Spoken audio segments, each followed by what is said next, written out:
Get yourself out of these 15-minute cities. I can't say it more than enough. Find yourself a piece of land or someplace where you can grow your food, get your water together, and live.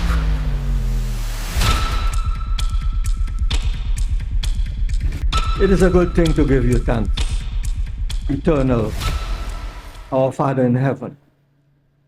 We say thank you again for sparing our lives in the days of the week as we come before your throne to present ourselves. Father, we ask you to forgive us, accept us, what we have to say to you tonight. We pray that thou may visit us, visit Brother O'Shea, Brother Yana, Brother Kifa, and all the rest of the brethren, the families here, there, and everywhere from the four corners, those that are sick, those that have situations that need some assistance, some help. Father, we thank you. You are there to help us as we come before you to present ourselves to you. Hear our cry tonight, have mercy upon us. Bless the service tonight. We pray that thou may speak to Brother O'Shea, to him, through him, and for him. And Brother Kifa, also Brother Yona, Father, I pray that thou may bless each and everything that's going to be said here tonight. The teaching, the reading, and everything, Father, we commit into your hand. We love you and we thank you because we ask it. Through your Son, Yeshua, we pray. Amen. Amen. Thank you, Elder. Well, Mishpachah again, welcome to Friday Night Live. I want to welcome everyone. Well, tonight we have a very interesting class tonight. I don't know if y'all have been following the news lately. There's a lot of different things happening out there. And it's like the world is on life support. Because at any moment, they could pull the plug and everything can go dark. And as they say in politics, nothing happens by accident. Everything is by design. So they know exactly what they're doing. So tonight we're going to talk about all knowing, the system of the beast. Now we have done a variety of classes, different, I would say, some of the same information, but from different points, and bringing new information in on it, updates. And tonight is going to be some more updates. This way we can stay ahead of the storms that are about to be unleashed. So all knowing, and let us begin. All right, so on the screen here, I have two things: gospel or warning. Gospel or warning. And that's a question I'm going to ask the Mishpachah. Would you consider what we're going through part of the gospel or part of your warning? Read for me what gospel means. Good news or message pertaining to the salvation from oppression, death, etc. So good news. We all understand that good news from oppression, because we are an oppressed people, not by choice, but because of disobedience. And therefore we find ourselves in a situation. And even within that sadness of being in an oppressed state, there is still good news because there is salvation coming to us. How about a warning now? Go ahead and read that for me. Is a notification, signal, or statement designed to alert you to potential danger or an infraction. So it is designed to alert us either of potential danger that's coming, or infraction, or anything that will cause harm to us. This is what a warning is. And without a warning, we will all be lost. So our Messiah gave us clues throughout our records, the Torah, Psalms, the prophecies, throughout the Gospels, in the letters.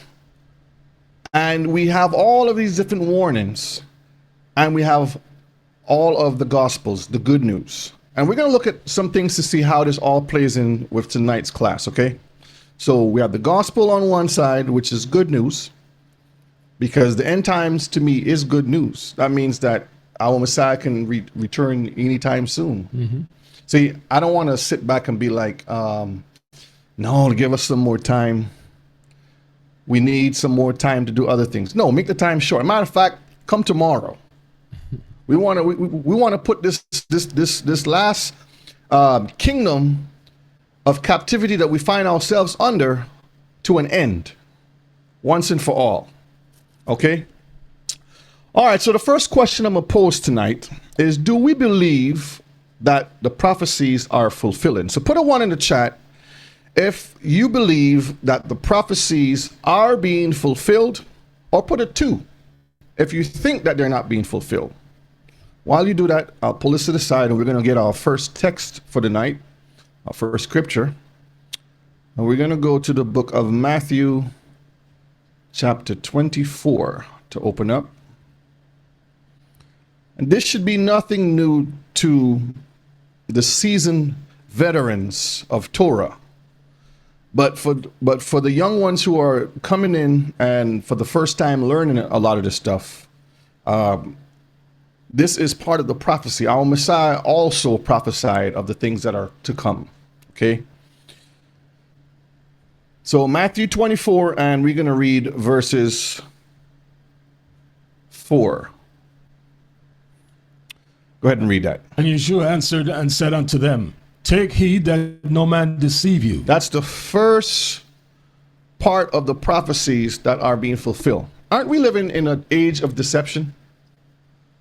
You know, there's something on YouTube called Dangerous AI. And what it is, it's a channel that the AI has taken the face of individuals, athletes, movie stars, different things like that. And then they're putting them in an actual, how would I say, like real scenarios. So you think that these are the real things happening, but it'll tell you this is just AI, and it looks real. Them talking, saying certain things, like you may see Donald Trump saying, "I'm sick of this war. I'm going to kill myself." we know it's not him that's saying that, but it has come to an age where deception is prevalent because all the information that we have has been jumbled up. All the wires have been crossed. And a lot of people today don't know what is right from wrong, or left from right from the left.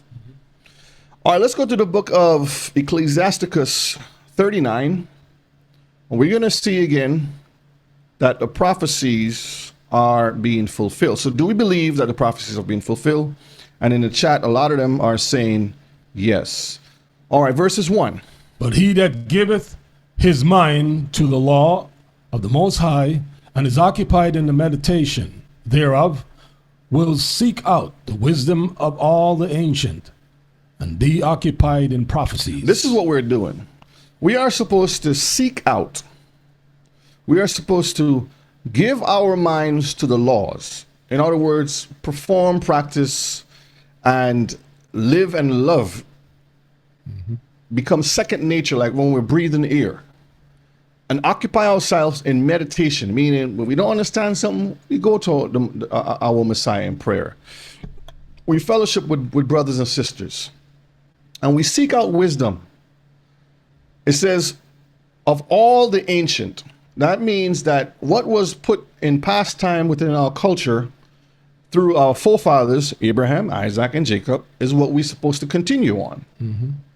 And occupy in prophecies, because we are supposed to watch and see what's happening and compare to know where we stand. So do we believe that prophecies are being fulfilled? The answer should be yes. The next one is, do we believe that things will get worse or better? You know, a lot of people don't want it to get worse. They get worried. They get depressed. But I want it to get worse, because when it gets worse, this is when we see the salvation. This is when we see the Most High's right arm working. We have it time after time from the book of Genesis, Exodus, Leviticus, Numbers, Deuteronomy, all the way through. We see the examples. Daniel, Samuel, Kings, all through the prophets. We see the Most High's right hand at work when things got worse. But for some reason today, people are looking at the majority and following after the other nations because it's not for the other nations to have that security. We have that security once we're keeping the law, statutes, and commandments. Let's go to Matthew 24 and verses 21. Let's jump down to 21 and see what our Messiah says. Yeshua said this, verse 21. For then shall be great tribulation, such as was not since the beginning of the world to this time. No, nor ever shall be. Do we believe that? If he's saying that in the last days, the tribulation is going to be so bad that it wasn't as it was from the beginning. And we understand, and we're going to cover this later on when we get into some of the other slides, that the first tribulation was very bad. Mm-hmm. How many of y'all in the chat know what the first tribulation was? Just go ahead and put it in the chat. You want to say something? Yeah, just real quick while everyone, shalom and happy Friday Night Live, Mishpachah. Just to clarify something that you said earlier, because I think sometimes people may misunderstand something when it comes to scriptures. You mentioned about looking forward for the worst, so that our King could show up and do what has to be done, the kingdom to come. There's a passage within the book of Romans that says about let us do evil that good may come. And the difference is that we know prophecy spoke about the evil that will come upon the earth, which will bring the Messiah. But there are people who actually do evil, right? Mm-hmm. So that good will come. And we know there's a certain group of people out there in the world that is orchestrating a lot of evil things. That's the difference. Yes. So I don't want anyone to be confused, whereas, again, we are looking at the worst that the Bible prophesied versus people physically doing evil so that they can have good. We want good, but they want good based upon evil that they're doing. Yes. And that's the difference. Yes, when I mentioned the worst, that we should be excited about the worst, I'm referring to the nations fulfilling the prophecy of them doing the wickedness. Right. That's what I'm referring to, because all we're instructed to do is to occupy by building houses, having families, and keeping the Torah. Live peaceably. That's what we were instructed to do. Mm-hmm. And that's exactly what we're supposed to do. Sit back and see the salvation of our Messiah. That's what we're waiting for. All right, so the next one now. And in the chat, you answered, let me see, some of y'all said wilderness, Egypt, the flood, Moses on the mount. Okay, so Winnie, yes, the flood. That is correct. And we're going to cover that. All right, so the next question is, do we believe that the beast must and will put out his mark upon the entire globe? Do we believe that? Because to some people, it's a fairy tale. Yeah. They're like, no, that's not going to happen. Something else is going to happen, and we don't see that. The Bible is just saying that it's not literal. It's more, figurative of how it's saying what they're saying. Revelation chapter 13.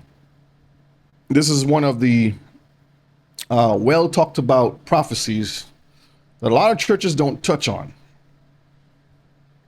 We're going to read verses 16 and verses 17. And he causes all, both small and great, rich and poor, free and bond, to receive a mark in their right hand or in their foreheads. Now it says he causeth some of them. All. What does all mean? Everyone. 100%? 100%. Or like the world put 99.999%. Yeah. That. He causeth all. Who is the he? We're going to see who the he is, okay? Verse 17. And that no man might buy or sell, save he that had the mark, or the name of the beast, or the number of his name. And as we go through tonight's lesson, I have a lot of videos to show you some real good stuff, interesting things. And you're going to see how they're testing out different systems so they can bring about the actual system without you actually realizing that it's there already, okay? So we're going to see some interesting videos here coming up. All right, the Most High has already promised that we will be... You want to say something, Ema? You don't, the mic. Shalom, shalom. Shalom. So I see the part I say all. Let me go back. Oh, All. over here? Yes. But I think we are leaving out something there with the righteous, because they say all those whose name are not written in the Lamb's book of life. Right, and we're going to So cover that. We're going to highlight that Yeah. part, because when it says all, like you mentioned, it's yes. talking about those that are not keeping Torah. Right. So they give hope to those that's trying their best to keep the Torah. Absolutely. Thank you. All right, so the Most High has already promised that we will be protected in these last days. Now, there's plenty of places I can pull and go to. I'm going to pull some at the end of the class so we can have that understanding and we can see the hope is there.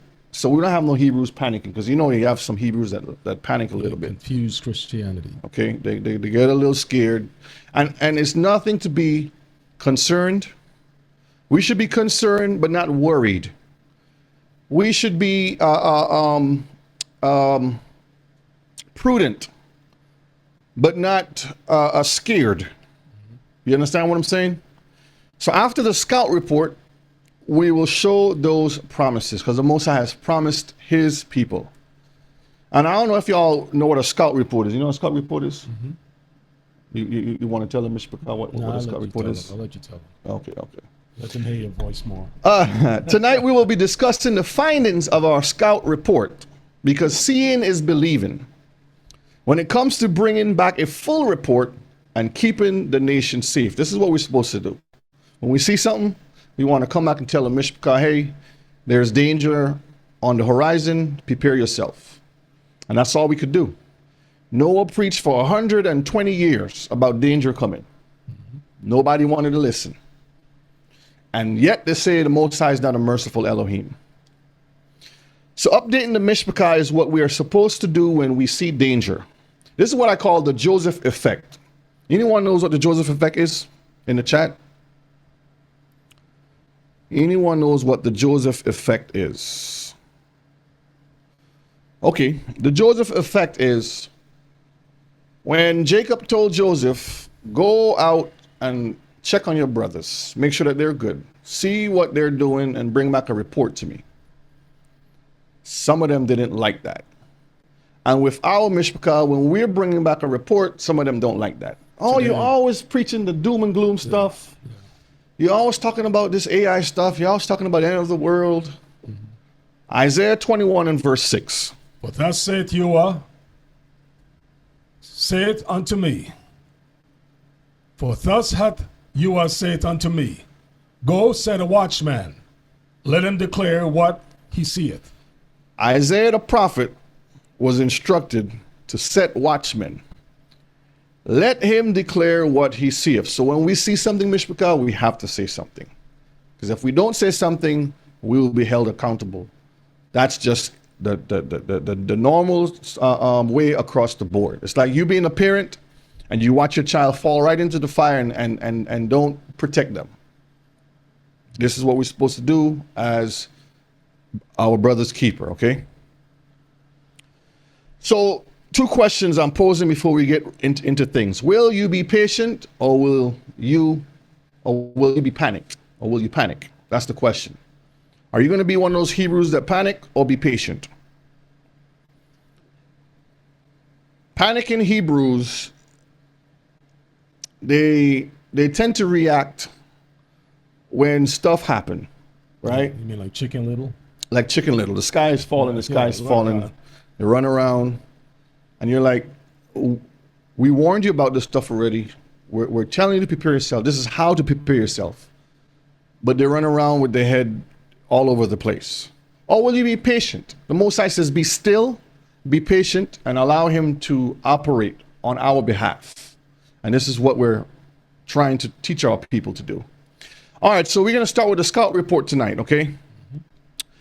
All right, read that for me. Artificial intelligence is a power that is and will continue to become more powerful under the control of the heathens. All right, do we believe that? Do we believe that AI is getting more and more powerful? Yes or no? Put a 1 for yes, put a 2 for no. Do we believe that AI is becoming more powerful under the control of the heathens? Because we talked about what AI is already in many classes. We explained that this is a lot of demon technology, information that the spirits, the fallen angels are giving these heathen nations to fulfill what the Most High has given them to fulfill. Because this is all part of the Most High's plot in the story that he has put out. Continue. This is Hasatan way of trying to be like the Most High. Remember from the beginning, he's always trying to be like the Most High. He want to set his throne. He want to be above the throne. He got kicked out. Then he went to create the Tower of Babel. That got messed up. And ever since, he's been trying to get back up there. And now he wants to go back to space. Or he wants you to go back to space, I should say. Mm-hmm. Continue. Satan cannot be everywhere at all times like the Most High. So he, through the Confederacy, has created a system that imitates omniscience by way of technology, driven by artificial intelligence. So all knowing, when somebody knows everything, they're known as omniscience. I know everything. I can be everywhere at all times. I'm all powerful. This is what the Most High is. He is the creator. He has created everything from nothing. And the devil can't be like the Most High. So within his system in the world, he has created, or he's putting together a system that he can be everywhere. And this is through technology. We're going to see some interesting things, okay? All right. Artificial intelligence is learning every single second. The question to ask is, what is it learning? Who is it learning from? And how is it learning? Read the AI for me right here. Artificial intelligence learn from our digital footprint, digesting the information we create, share, and interact with daily. Now that's very interesting how they word this. AI digests our information. So it's like it's just feeding. It's just feeding off of everything. You sit there and you're just eating all day, 24/7, nonstop.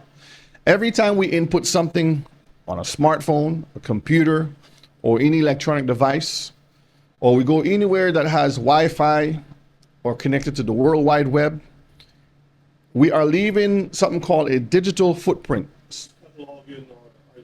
Yes, it's cataloging everything we do. Pictures that you take, every time you take a picture with your smartphone, it catalogs or it remembers that location where you were. And when you go back in your history, it'll tell you, 10 years ago, you were in California on the beach. You took this picture. You're like, I forgot all about that. Yeah.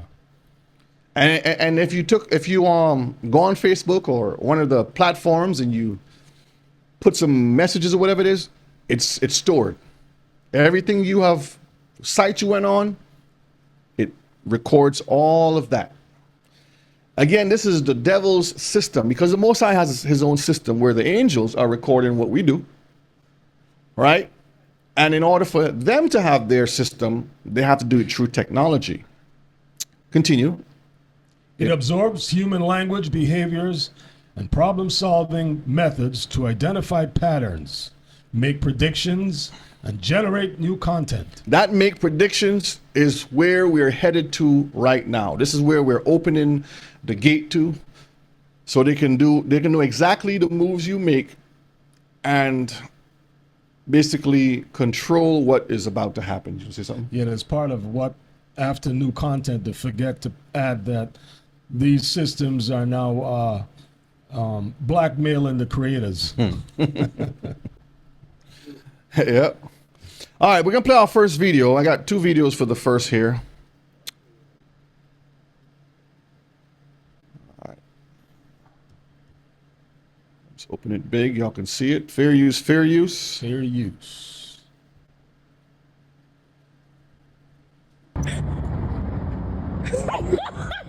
Now we mom recorded it.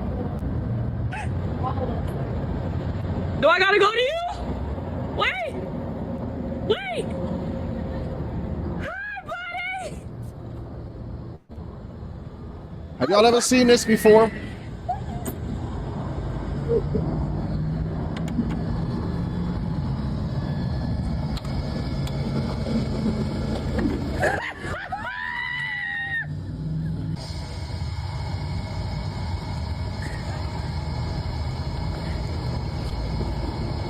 Are you gonna drive off? Do we need to walk away from you? You know, and to people that's all cool and oh that's nice. I can just sit there and now the bots are going to bring food to me, because if you haven't realized, Mishpaka, in the stores now, they start off with people collecting your groceries shopping for you, picking your groceries off the shelf, your produce, putting it in bags and dropping it off at your doorstep, or you can come pick it up outside.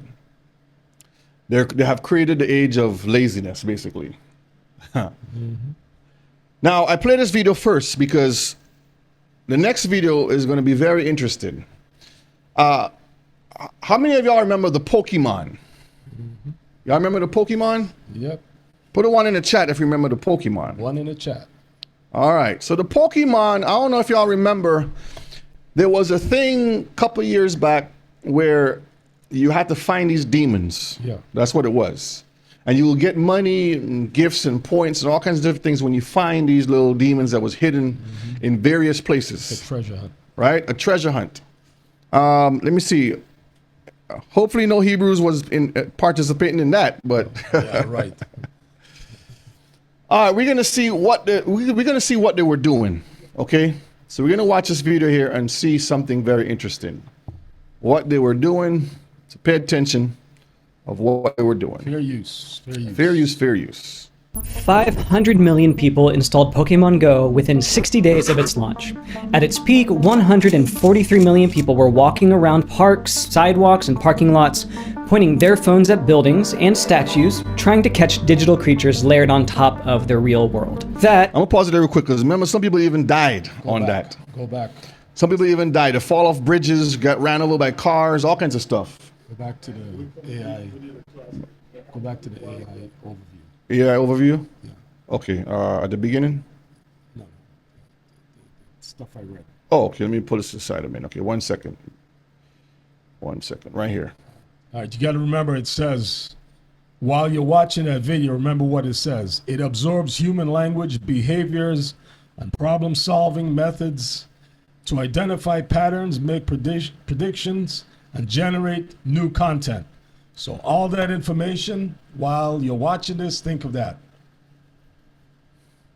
Let me start it back. 500 million people installed Pokemon Go within 60 days of its launch. At its peak, 143 million people were walking around parks, sidewalks, and parking lots, pointing their phones at buildings and statues, trying to catch digital creatures layered on top of the real world. That was 2016. It's 2026 now, and Niantic just revealed what all of that was actually worth. Recently, Niantic Spatial, the AI company Niantic spun off after selling Pokemon Go, announced a partnership with Coco Robotics, a startup that runs delivery robots in cities across the US and Europe. Those robots are now navigating sidewalks using a visual positioning system trained. So you remember the video I just showed you first? That's one of the things that we're doing. So they can navigate. So that's why they have the driverless cars coming up now. Well, yeah, that's another story. I mean, those driverless cars are really useless cars that you'll get trapped in. There was just an incident just yesterday where the car in Atlanta just drove it just went in a ditch or in the middle of the street where it was flooded and it just sat there. But, you know, why I had to read that whole AI overview again is because people participated in a series of tests, free series of tests of information for a company that they have no stock in or they don't get paid for or nothing, just to participate in a treasure hunt when they're actually performing a mapping service free of charge for this company. But anyway, this is how I think anyway. This is what it is. And Brother Gerald, yeah, we talked about the 18-wheelers also. We showed videos on that too. On 30 billion images. 30 billion. And those images came from you.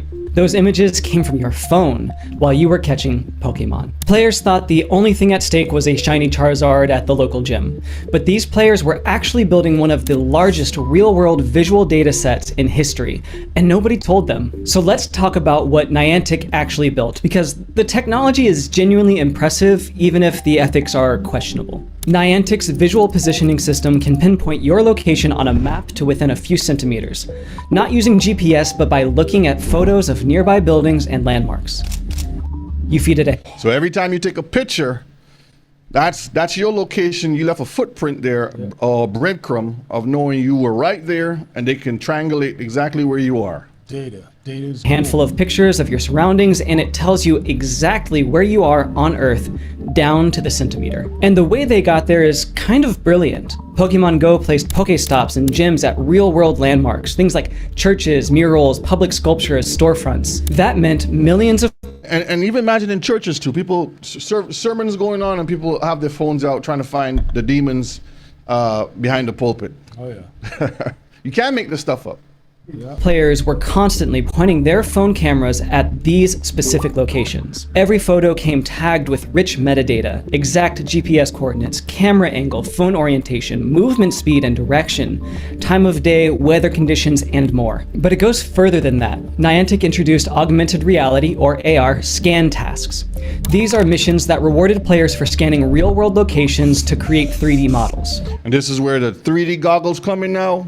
Yep. This is how they get to make these the digital world that you're gonna find yourselves in soon shopping. The meta glasses and all that stuff. By 2024, they were collecting up to 1 million new scans per week. Players did this because they got in-game rewards. Niantic did this because each scan was a data point in a massive spatial model. And here's what makes this dataset so uniquely powerful. The same locations were photographed by thousands of different users from different angles at different times of day in every weather condition. Google Street View sends a car down your road once every few years with a roof-mounted camera at a fixed height. Pokemon Go had millions of people capturing pedestrian-level imagery of sidewalks, building entrances, park paths, and alleyways, all places that mapping vehicles literally can't reach. And they did it continuously for 8 years. Brian McClendon, the CTO of That was clever, right? 8 years of free work. You run around like a... That was clever. Like They a put dodo. they put y'all to work. Yep. Go in the trenches Yeah. and take all the pictures and find all the angles so we can collaborate and get all this information together. And now we have a map of everything that we can see. So what they did was they Promise. reward people with points, Yeah, it's a special drug. games. They give you access to games, movies. Sometimes you get some monetary rewards, $100 here, $50 here. So But the greatest reward that's given is an imaginary drug called hopium. You run around and you hope that you can win. It's hopium. A lot of people run very hot on that thing, and especially you'll find it's a very heavy serum in people that sit down and hope, but they don't move. That's why the Bible always speaks of actions. You know, seek ye. But anyway, I'll hold Niantic on. Spatial said it plainly, quote, "We know where you're standing within several centimeters of accuracy, and most importantly, where you're looking." That's not creepy to say at all. No mapping company with a fleet of vehicles could have replicated this on the same timeline or budget at this scale. Niantic got it for free. Actually, they got paid for it. Players were buying Pokeballs while generating the training data through in-app purchases. Now here's where it gets more complicated. Let's talk about who actually owns all of this data because it's kind of a mess. In March 2025, Niantic sold its entire games division, which included Pokemon Go, Pikmin Bloom, and Monster Hunter Now, to Scopely for $3.5 billion. And Scopely is owned by the Savvy Games Group, which is the Saudi Royal Investment Fund's gaming arm. So Pokemon Go, the game that is still collecting scan data from players right now, is now owned by Saudi Arabia. Meanwhile, Niantic kept the spatial AI business and the Ingress game, rebranding the enterprise side as Niantic Spatial. So the AI model trained on 8 years of historical Pokemon Go data belongs to Niantic Spatial. And the delivery robots using that model belong to Coco Robotics. 3 different enterprises, 3 different countries, 1 data set, built by people who thought they were playing a game. And Niantic's privacy policy? It covers all of this. Their terms of service grant broad rights to use submitted data and pass those rights to other companies. The AR scan feature was technically voluntary, nobody forced you to scan that statue, but it was gamified with in-game rewards, embedded in the normal flow of gameplay and presented as a fun feature, not a data contribution to a commercial geospatial problem. And just like music, the message could be something very terrible, but the beat is good and you'll be bobbing to it. Or they will put a nice, beautiful picture in the background of people smiling, and then they'll sell you drugs that would take your liver, your kidneys, and all these different things. So they know exactly how to get to you without you even getting upset. And the scary thing about this that just went by here, a couple years ago, there was the same game that was being played. People participated in the game to get free lottery tickets, free McDonald's, free passes to games. I think it started with the 3rd letter in the alphabet, the 1st number, and the 9th number in the alphabet that people participated in. It's six feet apart. You know, the results have those. Right. They always, you know, the results have those types of games, as you mentioned. Even Right. Popeyes had something going out, Right. and people were lining up to get yeah. get that. What is it? Spicy, some type of a chicken or some whatever it was. chicken, yeah. They always got these things going, but people don't know what the promotion is all about. Exactly. I mean, there was one with Wendy's also had one of those. Yeah. But anyway, let's get back to this. The privacy policy itself doesn't exhaustively list what data is collected or all the purposes it's used for. It uses language like, quote, legitimate business objectives, which legally covers just about anything. And the uploaded AR imagery is reportedly anonymized during processing, but that almost doesn't matter. The valuable asset isn't your identity, it is, but it's the location data, the centimeter accurate, weather tagged, angle diverse, metadata rich location data. All right, that's all we want from this video. We got some more stuff to cover. Yes, Mishpaka, you cannot trust your enemies because they'll tell you, they'll put on beautiful music, they'll put a nice barbecue out for you, and lead you straight to the fire. Yep. Straight down to the fire. All right, artificial intelligence and digital ID systems are merging, Mishpaka, to redefine online trust and security. Now, I highlighted trust and security. Can anyone in the chat tell me what does trust and security have to do with prophecy? Trust and security.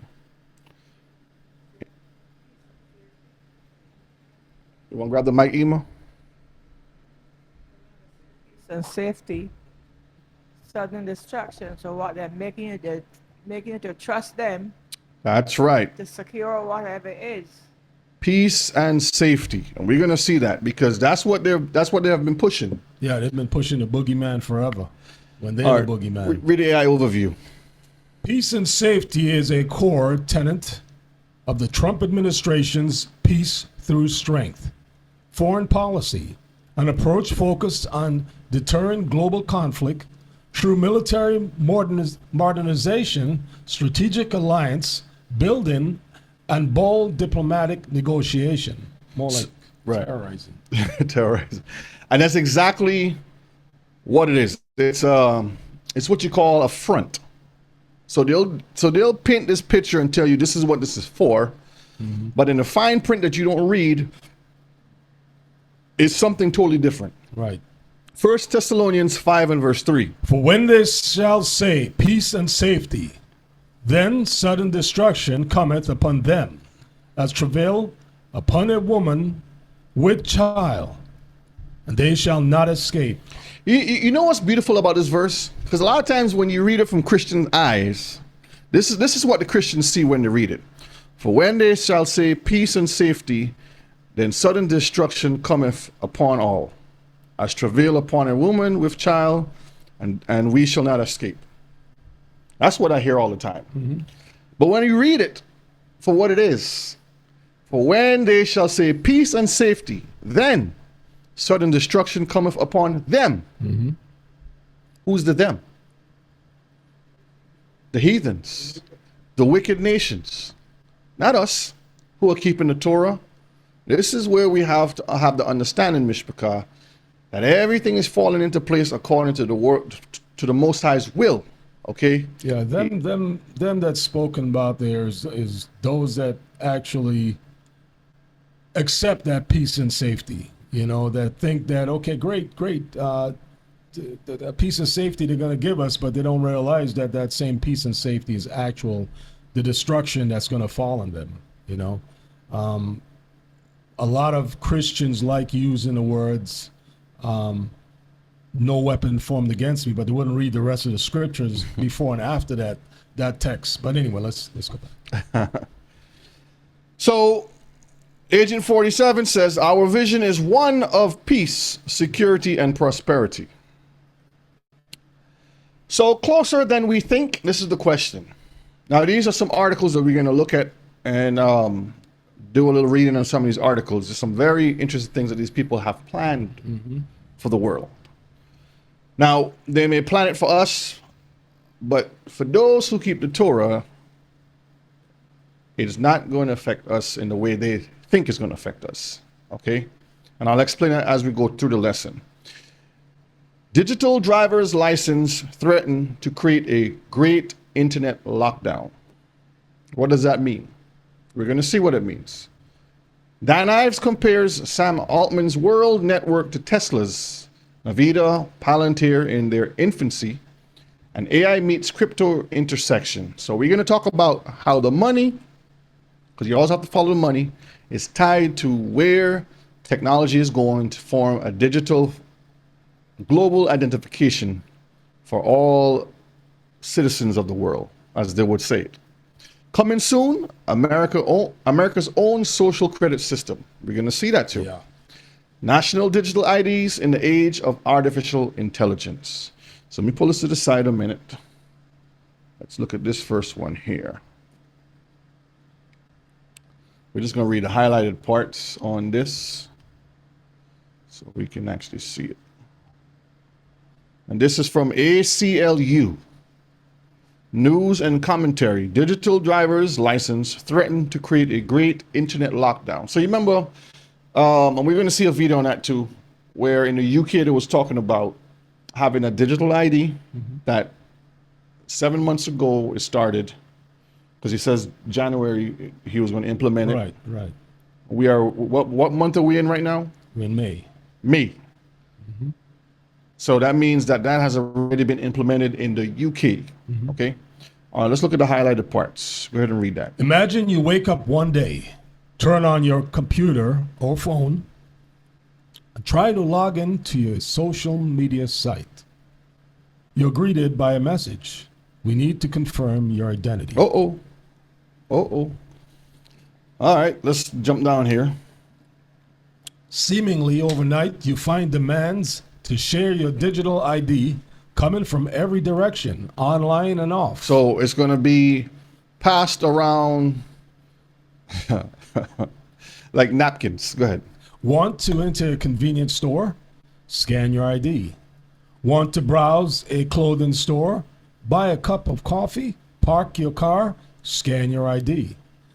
When you try to watch a video online, log on to social media or look at a news site, you get a pop-up demanding that you click here to submit your driver's license. Now, that's the infrastructure exists. You find yourself asked to submit your license to every turn, and submit you will, because you will have no or have little choice. Remember that video that Rebbe played was it years ago? With the guy who was stuck in the room and and the little drone coming, Yeah. and he escaped. Yeah. I have it saved somewhere there, but yes, the Great Reset. Thank you. That's what it's called, the Great Reset. That is exactly what is going to happen, Mishpaka. I promise you, I promise you, I promise you, because that is where everything is pointing to. Right. Now, they may put it in, animation and cartoon form and stuff like that. But right now, everything as these people have planned, you will own nothing and be happy. You see the commercials right now, flex cars, clothing, different clothing companies where you don't have to buy anything. You just put your information in, they'll send you the clothes, you wear it for the event, and you send it back. The car, you drive the car today, tomorrow you get a different one. So I'll see Kiefer in a different car every week. So you got that money, Kiefer? No, it's Eating just bugs. I'm flexing. So they call it flex car. And So you 3D own nothing. Video games, movies. So everything now is on a platform. See, before they used to have VCRs and tapes and CDs and different things that you owned. Now everything is on a server. Right. So you don't own anything. They can shut it off and you have access to nothing. So they're preparing everyone to have subscriptions. Yep. This is Blockbuster. where they're going. Okay. All right, let's continue. Let's read the highlighted parts. Starting with one conservative lawmaker in Louisiana pushing to block minors from accessing adult material, demands for online age verification policies, previously blocked by the Supreme Court, have become a trend. So this has become a trend. Remember, they're going to give you some good legitimate reasons to go this route. So, well, we want to protect the young eyes from seeing adult material and sensitive things. But that's a lie. Because in all the movies, in all the cartoons, all the commercials, music videos, sports, you name it, everything you look at, there's adult material that is staring right in your face, especially the Sodom agenda. They know what they're doing, but they'll tell you this to say, well, we want everyone to comply so we can protect the young eyes. All right, jump down there. Digital driver's license that can be used online. So far, more than half the states have enacted such digital driver's IDs or are moving towards doing so. This push is coming from a number of directions. Big business, such as banks, that are legally required to verify identity, want to it more cheaply. So they have a plan that is set up perfectly. It's like a quiet storm. Nobody knows. It's like it's hot, then you feel the clouds, and you relax. Like, oh, this is good. And the breeze is blowing, and before you know it, you see dark clouds coming in, lightning, thunder, all that stuff. And the room is small and you can't go nowhere. And that's it. All right, go ahead. The Department of Homeland Security is also getting behind the trend. The Department of Homeland Security is who, Mishpaka? Ice baby. That's who they are. And they have been deploying ICE. Which is now nice. Under the Homeland Security Act of Immigration. That's a front. That's just preparing. And we talked about how they're building these infrastructures for this agency to operate. Not only here in the mainland, but in every territory that flies under the flag of the United States. Okay? Continue. Google and Apple have prematurely introduced products that can allow for such IDs to be used online. We're going to see some videos later on about how they have implemented it. And a lot of people haven't realized that they're actually using the system already. Okay? These entities are not only creating this bureaucratic wall, they are setting the rules and policies that will govern how it works. See, so all these companies put out certain things as tests. So you'll see Apple have their version of something, Google have its version of something, and then you'll think that it's a competition. Mm-hmm. Technically, it's not a competition. It's just seeing which one works better before there's the great merge that happens. Because you remember it says, let me go back here a minute so you can see this again. Artificial intelligence and digital ID systems are what? Merging. So they know exactly what they're doing to get all of the pieces of the puzzle together. Together, these two trends threaten the creation of an entirely new online identity infrastructure that would transform the internet. This is why they cater to the children first. The video games have changed from playing on a console with cartridges and CDs and discs. Now you don't buy any more thing. Everything is online again through subscriptions and download. And then you have online friends and online forums and all these Chat online rooms. things. And the children grew up having that at a young age, 5, 6, 7, 8, 9, 10 to the teenage years. And now in this generation that's here now, this is something, this is normal. We're going to be in the meta world. We're going to be in the those digital children- world. We're going to be in this room. We're going to be in that. Those children grow up to be adults and they're still trapped in that stuff. Yeah. This new identity system Hold on, sorry. Go ahead. threatens to create an entirely new lockdown internet. Lockdown internet means that they can control it. They can shut it off when they want to shut it off. One that is licensed, gated, and subject to identification checks, qualification checks, tests, and blacklists at every turn. Now, it's interesting how it's a blacklist on every turn because 900 and something miles, 1,000 miles away, I think that's the number, 900 and something thousand miles away, is a country called China. Yep. And they are blacklisting people if they don't walk their dog, and you can see some of this too. You get blacklisted. If you forget to pay your utilities on time, because you may be robbing Peter to pay Paul because you're a low income family. And today you pay the light bill, tomorrow you're gonna pay things a little late. They're gonna dock you for that, blacklist you. So this is a soft conditioning before they bring out it in full force. Okay, continue. Once a site or service has proven your true identity, you can never escape your relationship with them or their memory of your every click and keystroke. So this is where algorithms come into play.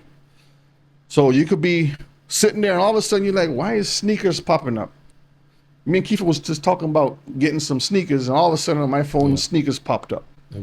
It's watching. You're looking at your TV and sneakers show, like, Hey, look at this.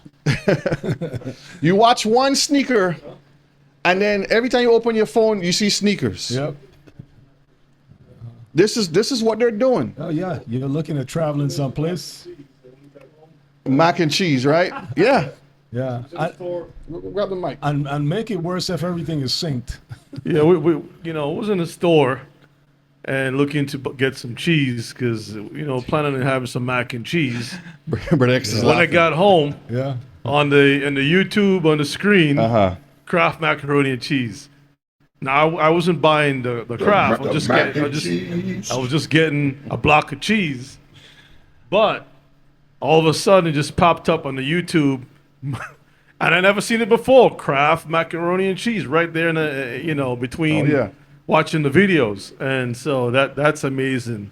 You might have some smart devices, ears listening around the area. Well, if brethren can't get me, then Yeah, back in the I'm day. pulling everything out. I'm probably gonna have to put it in a separate room. You know what I mean? Yeah. I don't know. Yeah. It's crazy. Now they will tell you, oh, you can turn off this app and you can do. Mishpaka, you turn it off. Guess what? They can put it right back on. It reminded me of a song back in the day by an artist by the name of Rockwell. I always feel like there's somebody watching me. Yeah. Hey, let me ask a question. When you put your phone on airplane mode, right? Because you know you're boarding a plane, says put on airplane mode. What is that supposed to do? Nothing. It's supposed to stop you receiving a signal from the tower. So I'm going to sleep. I put my thing on airplane mode, and yet text messages, bing. Let me bing, tell you why. come through. Because you have Bluetooth on. If you have Bluetooth on, that's allowing it to skip airplane mode and come right in through the Bluetooth. But people are not, how, the modem is not connected to the Bluetooth. You see what I'm saying? Wi-Fi. The Wi-Fi routers. I don't know. Anyway. Systems. You know, this is to show us that this world, everything is controlled by the beast. The system that's set up, everything that we have, the phone you have, the TV, everything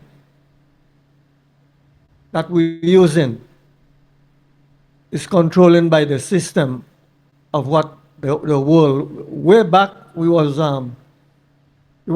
hearing about these things that is happening today. We live in, as the headline is, the beast system, and this we are living right now. The beast, the image is speaking to us, and that's the time we live in. No doubt about it.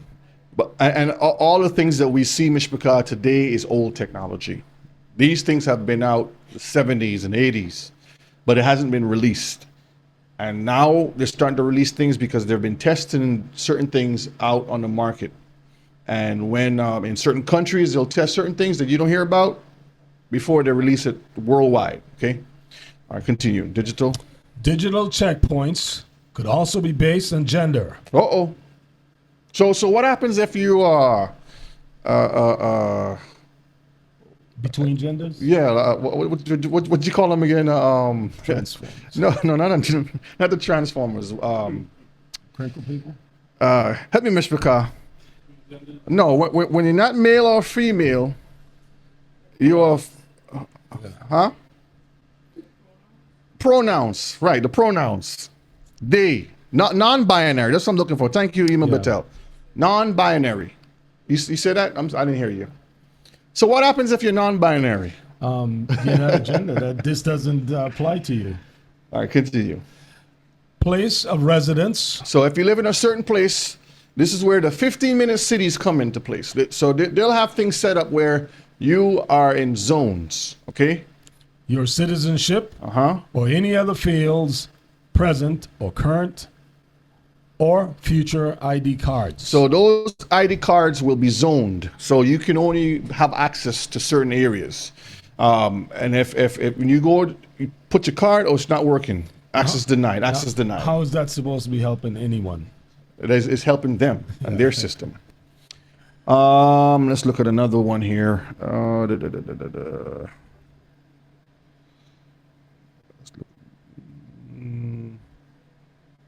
Let's look at this one here.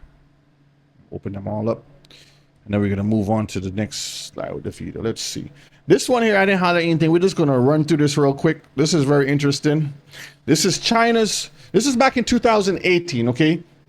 But this is present today because when we look at some videos coming up, you're going to see exactly what's happening. This is China's creepy social control system. Let me scroll down here. Okay, let's start with banning you from flying or getting on a train. Doesn't that sound familiar? Yep. I mean, the new passports have the what do you call them? The commander-in-chief's face on it that's supposed to be coming out soon. Mm-hmm. Commander-in-Chief. Yeah. Commander-in-Chief. So banning you from flying or getting on a train. Go ahead and read that. China has already started punishing people by restricting their travel. Uh-oh. 9 million people with low scores have been blocked from buying tickets for domestic flights. Now imagine that you want to you live in nice sunny state of California. You want to go to the biggest state of Texas. You want to fly over there and visit family, and it says access denied. Hit the road, Jack. What you going to do? Then you get in your car, and at the checkpoint they tell you roadblock, turn back around. What's going to happen, Mr. Car? Let's jump down. Let me jump onto this one here. Throttling your internet speed. This is according to Rachel Bootsman, an author who published part of her book on tech security on Wired last year. The exact mechanics aren't clear yet. So what this basically is, if you are not in compliance, they can turn off your internet. Yeah. If you use too much Wi-Fi, or streaming too much, watching too much movies, Scrolling too much. or you're watching too much of Rebby's videos, You didn't get that mac and cheese. they're gonna. They didn't watch it enough.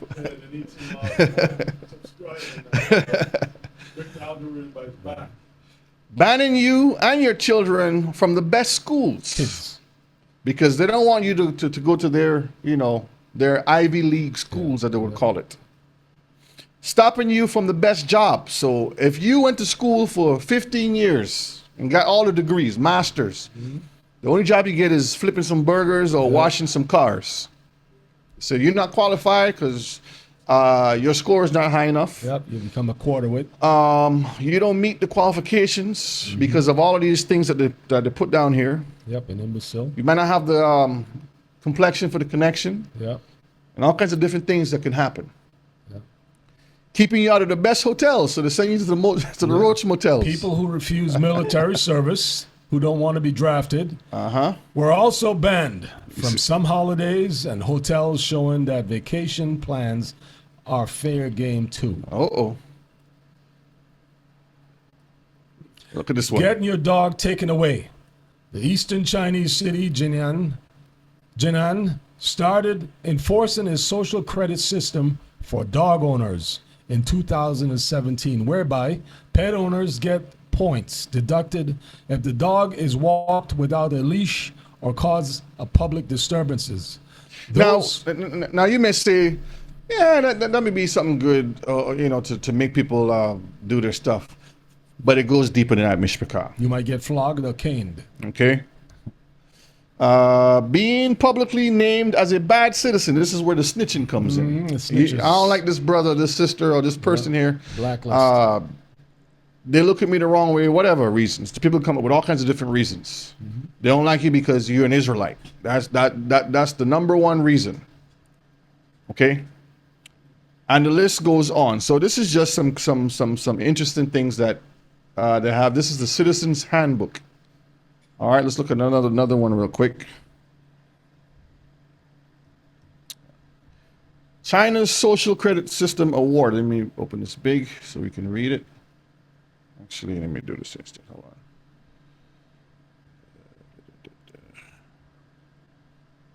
Okay, here we go. Yeah, let's read these here. Once discredited, limited everywhere, is the message China's government announced in a report. So once you're discredited, you are limited everywhere. So if you, what I just showed you a while ago, if you meet one of those requirements or some others, a long list of things. If for some reason you didn't water your plants or you didn't cut the grass, like the what's the Homeowners Association, HOA president. Harassment of if your door is the wrong color, right? You are limited everywhere. Go ahead. Released early. Released in early March to the 23 million citizens it had banned from purchasing plane or train tickets the previous year. These citizens, the government declared, had proven themselves to be untrustworthy. So you are not trustworthy by these standards. Perhaps by spreading false information, forgetting to pay a bill online on time, or even failing to walk a dog on a leash. As a result, their freedom of movement has been revoked. Freedom of movement has been revoked. So now you are you are on house arrest. Yeah. Okay. Put you on a leash. And talking about house arrest, in the news just this week, I put it in the chat, in Chicago, a glitch went out that certain individuals who had ankle monitors, Okay. the ankle monitors went off and they can't find them right now. So we don't know where these people They are. hook you up. Then they can't find. So I'm saying that because that's just ankle monitor is just a system that they put for prisoners, but imagine that on every citizen. It's funny that you bring that up and they talk about, we read something about blacklists. It was also in the TV series called Blacklist with a guy called Reddington. We see these same, all this stuff. This was different episodes of that TV show, but go ahead. Okay, jump down here. Using a network of cameras equipped with facial recognition software, the government is able to identify and log the so-called harmful behaviors of every individual or business on Chinese soil. Now we're talking about China. You're like, brother, shit. This is China, brother, shit. This has nothing to do with UK, Africa, America, South America, the islands, Canada. Mostly, a lot of the people in Congress and the political game folks, recently when all the billionaire and technocrats went over to China recently, they were salivating Oh, we can because talk about that. of the Chinese social credit score and how they have everyone under control because their system is totally different. Oh, and anyway, we'll get into more of it in the class. Yeah, when I get there, I'm going to have you bring that up, okay? All right, read that one. The modern day social credit program has its roots in controlling surveillance-based model that was envisioned by former Chinese Communist Party. And I'm just showing you behind the scenes, these things were planned years ago, back in 1976, actually 1949. 1949, okay?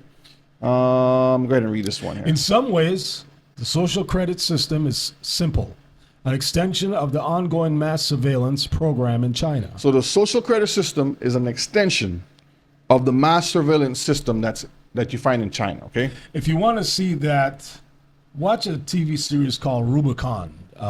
It was on a BBC channel. You'll see it on, it was something that was in Europe.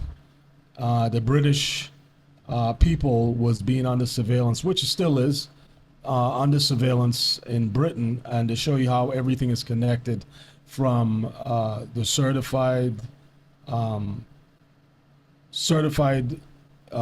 information in newspapers all the way to law enforcement. Have y'all ever seen the Truman Show? You never seen Truman Show? You need to watch the Truman Show. It's Jim Carrey, and he was he was living under a dome, and he didn't know it, and he caught on. Everything was planned, everything was rehearsed. Yep. And then he tried to escape. That's what we're living in. A hamster wheel. So the world is like the Truman Show. Okay, go ahead. It serves to expand, digitalize, and legitimize what already exists, with the added benefit that citizens will find being spied on more palatable. So you're gonna feel good to be spied on. Okay, go ahead. Because what? If they're rewarded for good behavior. So when you are rewarded for good behavior, you don't mind getting spied on. You know, I'm gonna do good. I get $100 every week in my account. You enjoy that kind of stuff by watching shows like The House. You know, where they put a bunch of people in the house and they watch and monitor everything they have, or The Island. All of those, Bachelor and all those shows. Right. Go ahead. The concept was first proposed in 2007 in an economic context in a similar way to how financial credit rating functions in countries like the UK. So, like you just mentioned, don't think that this is in China only. It's here in the U.S. It's everywhere, and we're going to prove that to you. There's something called flock cameras. We're going to prove that to you. Expressway that watches everything you do. During the Cultural Revolution, young people. This is where I was talking about earlier about the generation, what they call it on Gen X or Gen Z or whatever it is. I don't know, anybody born in the 90s, I guess. From that point going down, go ahead.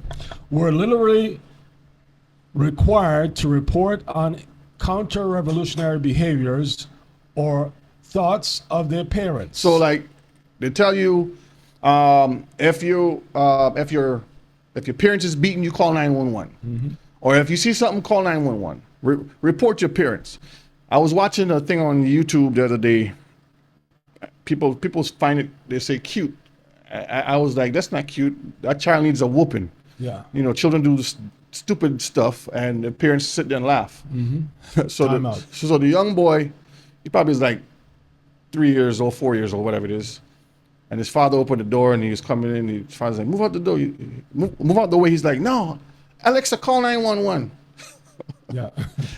His father's like, what? And he knocked the camera down. And that was the end of the video. But that just to show you the mentality of how children are being raised. Okay. And most of that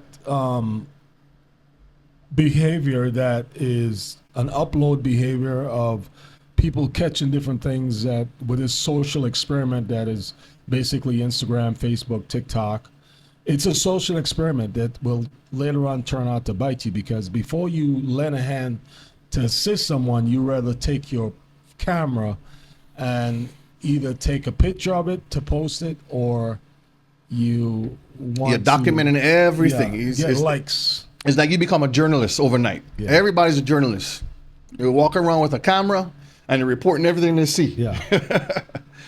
All right, continue. Children said children were taught. Now listen carefully. Children were taught. Go ahead. The first and foremost loyalty is to Chairman Mao. So Chair Mao. So erase that and put mark of the beast, system, leader of the free world.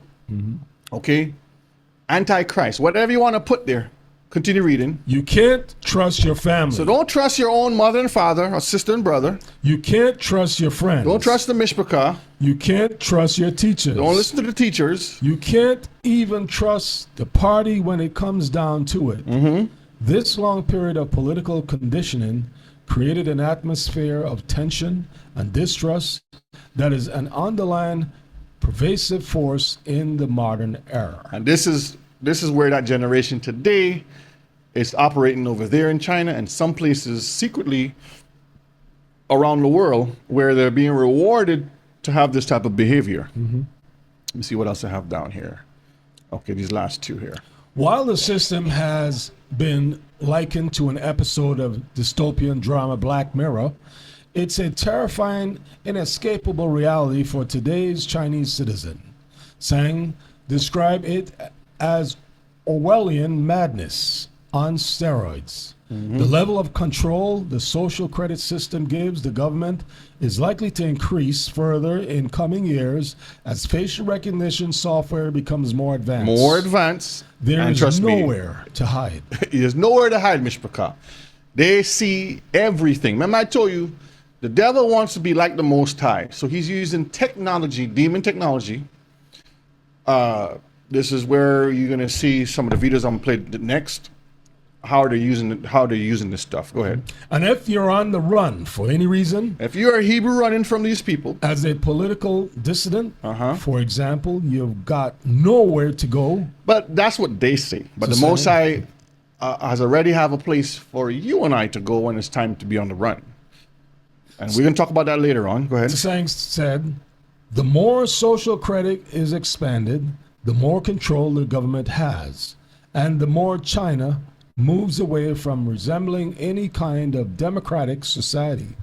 When we get to that point, then there really isn't much privacy or individual freedom or rights left, Tsang told the New Economy. Okay, let's close out that one now. So people have to start learning Chinese. No, you don't have to do that because it's here in America now. Let's read this. Coming soon, America's own social credit system. Just read from the top here. The new domestic war on terror. That's what they start off with. That's when the age of enlightenment or the new world order was set in motion in the days of Bush. Okay. Just jump on now to here. Corporate America will attempt to force the most profound changes our society has seen during the internet era. So right now we are living in the internet era, the age of information. Now, people would hear that first line says the new domestic war on terror. Now, being in the military, one of the one of the things that you have to agree on is, deal with anything that is either foreign or domestic. Foreign, but domestic meaning on the soil that you're living on. Mm-hmm. You have domestic terror, or the war on terror, meaning that you, the citizens that's walking around, are that domestic terror. Get that in your Absolutely. mind. Keep Citizens are the terror. that- exactly. Just like they have a terror on the backside of a cow right now. Bill Gates has his eye on that. You have to remember that the changes that's coming up will affect everything and everyone in your family. All right. China's social credit system. China social credit system is a combination of government and business surveillance that gives citizens a score that can restrict the ability of individuals to take action, such as purchasing plane tickets, acquiring property, or taking loans because of behaviors. Mm-hmm. Given the position of several major American companies, Listen carefully. a similar system may be coming here sooner than you think. And it's already here. We're going to see that. Okay. All right. Last week, PayPal announced a partnership with a left-wing Southern Poverty Law Center to investigate the role of white supremacists. Now, I'm underlining this because it goes down to says, and propagators of anti-government. Do y'all know that being an Israelite, you are considered anti-government already? You are on that list. They already target you already. You are on that list. Okay? Jump down to here. Facebook is taking similar measures, recently introducing messages that ask users to snitch on their potential extremist friends. Extremists now, you are also considered an extremist. Even though you are the Quote unquote. quote unquote nice, perfect, citizen. You help the old lady cross the street, you have pay your manners. taxes, you do all the nice stuff, everything in Jesus' name. Right? You're doing everything good old Christian. They are logging everything that you are connecting, family members and everything. Oh, this person is related to this person. Oh, they know about this. Digital footprint. And you are also labeled as an extremist with friends. Continue. Which considers a platform's bias seems mainly to target the political right. At the same time, Facebook and Microsoft are working with several other web giants Web giants. and the United Nations on a database to block potential extremist content. So sometimes when we are putting stuff out and the algorithms, they know exactly what messages that we're putting out, and they block certain things, and they give, you a hard time on YouTube and different platforms. They already have all that stuff lined up already to know who's who. Young people cannot effectively function in society if blocked from using Facebook, Twitter, Gmail, Uber, Amazon, PayPal, Venmo, and other financial transaction systems. So is that true? Put a 1 in the chat if that's true. That young people cannot effectively function right now if they can't get onto their Facebook. Uber Eats, Twitter, Gmail, Amazon, PayPal, Venmo, Cash App, all these different things. If all that's been blocked, I can't function. Adults too, yeah. Okay. I mean, you'd be looking like, I can't have access to my bank account. I don't know what's there anymore. Think about it, Mishpaka. Some banking, go ahead.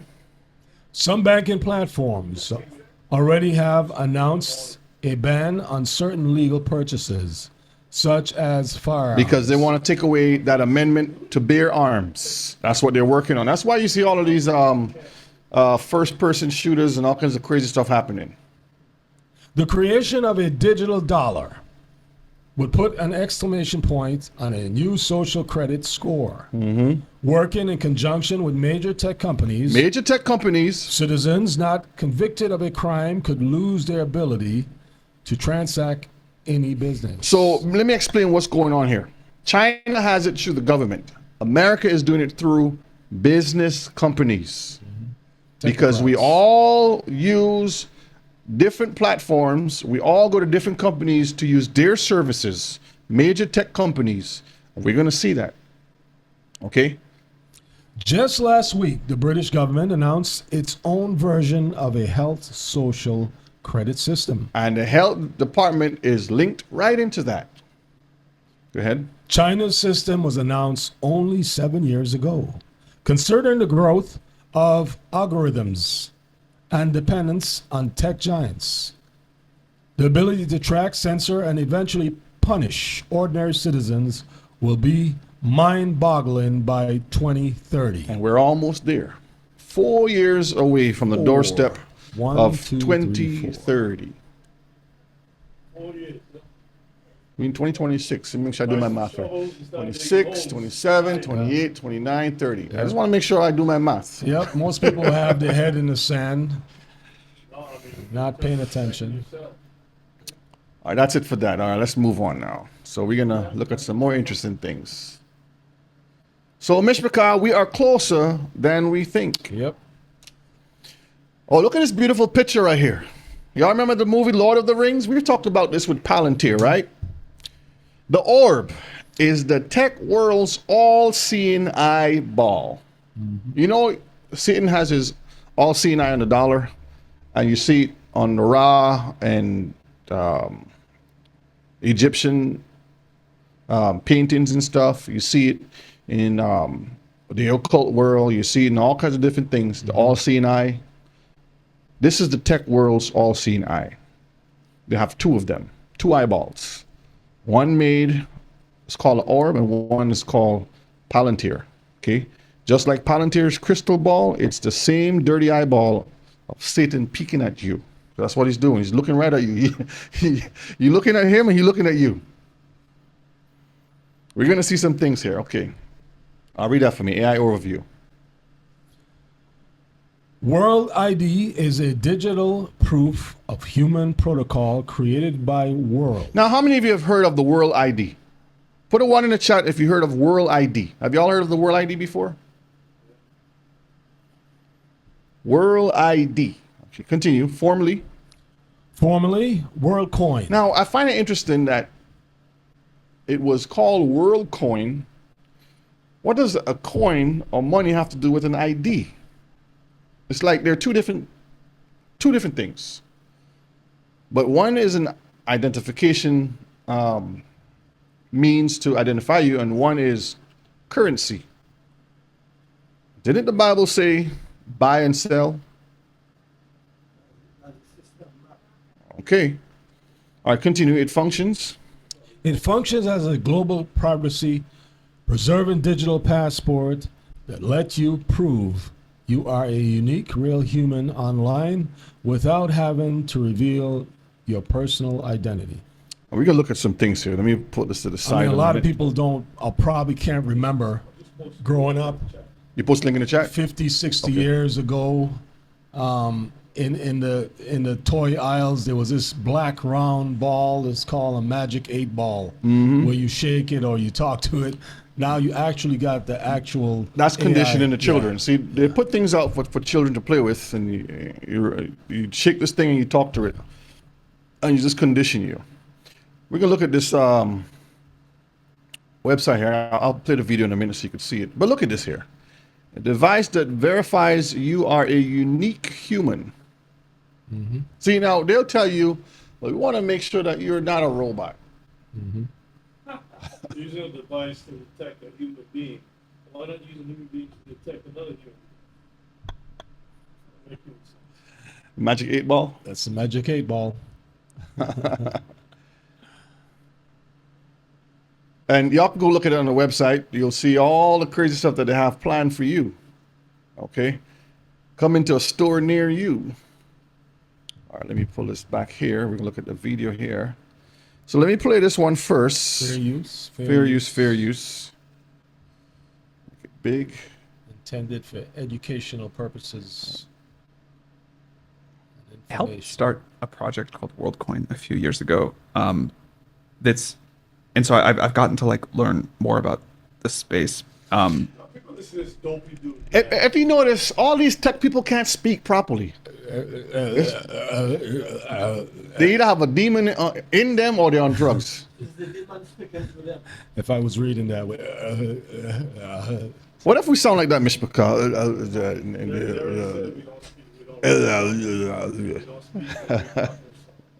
Let me start it back. I helped start a project called WorldCoin a few years ago. And so I've gotten to like learn more about the space. I'm excited about it for the same reasons. I'm excited about Bitcoin too. But I think this idea that we have a global currency that is outside of the control of any government is a super logical and important step on the tech tree. Yeah. So what he's trying to say is we're trying to have a system around what the Most High has put out already. The prophecy says this is going to happen. We want to make it without it connecting back to that. We want to prove the Most High wrong and we could beat him. But there's no way around what they try to do, Mishpachah. Now let's look at the other video about what World ID is. World Coin. Let's see what this is here. Fair use, fair use. educational purposes. A quick screen of your iris. That's all it could take to create a digital ID that doesn't reveal your name or other personal data. That's the basis of WorldCoin, a project aiming to create a global network of such identities. More than 2 million people have signed up since its launch by Tools for Humanity, the tech firm that counts the CEO of OpenAI. Now, you can tell a person is deceitful or sly or crafty because this one guy, he has, if you look him up, he has hundreds of companies under his name. WorldCoin is also World ID, which is also Tool for Humanity, which is also Orb. It's like so many different. So when you try to look for something, you can't really put your finger on it because it's like a shadow moving around. Okay. Sam Altman as a co-founder. Now to start, you need to scan your eyeballs using an orb like this. It's available in more than 30 cities worldwide. In just seconds, a unique online ID is created and digital tokens are issued as a reward. They're not. Digital tokens are issued as a reward. So he says that U.S. crypto fans are drawn to Altman's WorldCoin orb and they are not sure why. Because they're getting paid. You're getting paid. You just... to users in the US due to regulatory concerns. These are also called world coins, with token prices rising above $3.50 on the project's debut before dropping. I'm making money, even in my sleep. I don't need to do anything except to verify I'm a human. This is why you would own nothing and be happy, because they're gonna reward you for being a good citizen. Part of WorldCoin's mission is to tackle challenges arising from AI, like deepfakes and bots. It first ensures that whatever is interacting with the device is an actual human being. The data control is with the user, and there's no centralized entity that actually has the information of who you are, where you're from, all of these things. Lies. WorldCoin has already sparked plenty of controversy, not least because fallen FTX CEO Sam Bankman-Fried was one of its early backers. There's also debate He's missing his jail or what was it? I don't know, it's crazy people, man. over whether sensitive data are being safely handled. How they protect a user's privacy is quite questionable. Their protocol is not really public. WorldCoin says paying participants is a step toward a crypto-based universal basic income.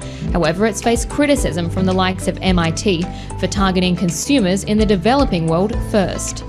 So there are a lot of vulnerable people probably feel very inclined to participate, not because of they really want to participate, but because they don't really have a lot of other income. And then those who they'll tell you, we don't want to participate. And then those people who are speaking out, they end up going missing and they get replaced. And then A year later, oh, MIT is supporting this stuff. Didn't we just hear last week MIT said that they don't want to support it? Yeah, and now this week they're supporting it. Where's the guy that was talking about it? We don't know. They're missing. There are a bunch of missing scientists right now here in the U.S. and all in China. Okay, let me pull up. You said Psalms 58. Psalms 58, verse 3. Okay, the book of Psalms. And as you watch these videos and they start doing things, always remember this scripture when it comes to mind, okay? It's very important. It says, the wicked are estranged from the womb. Mm-hmm.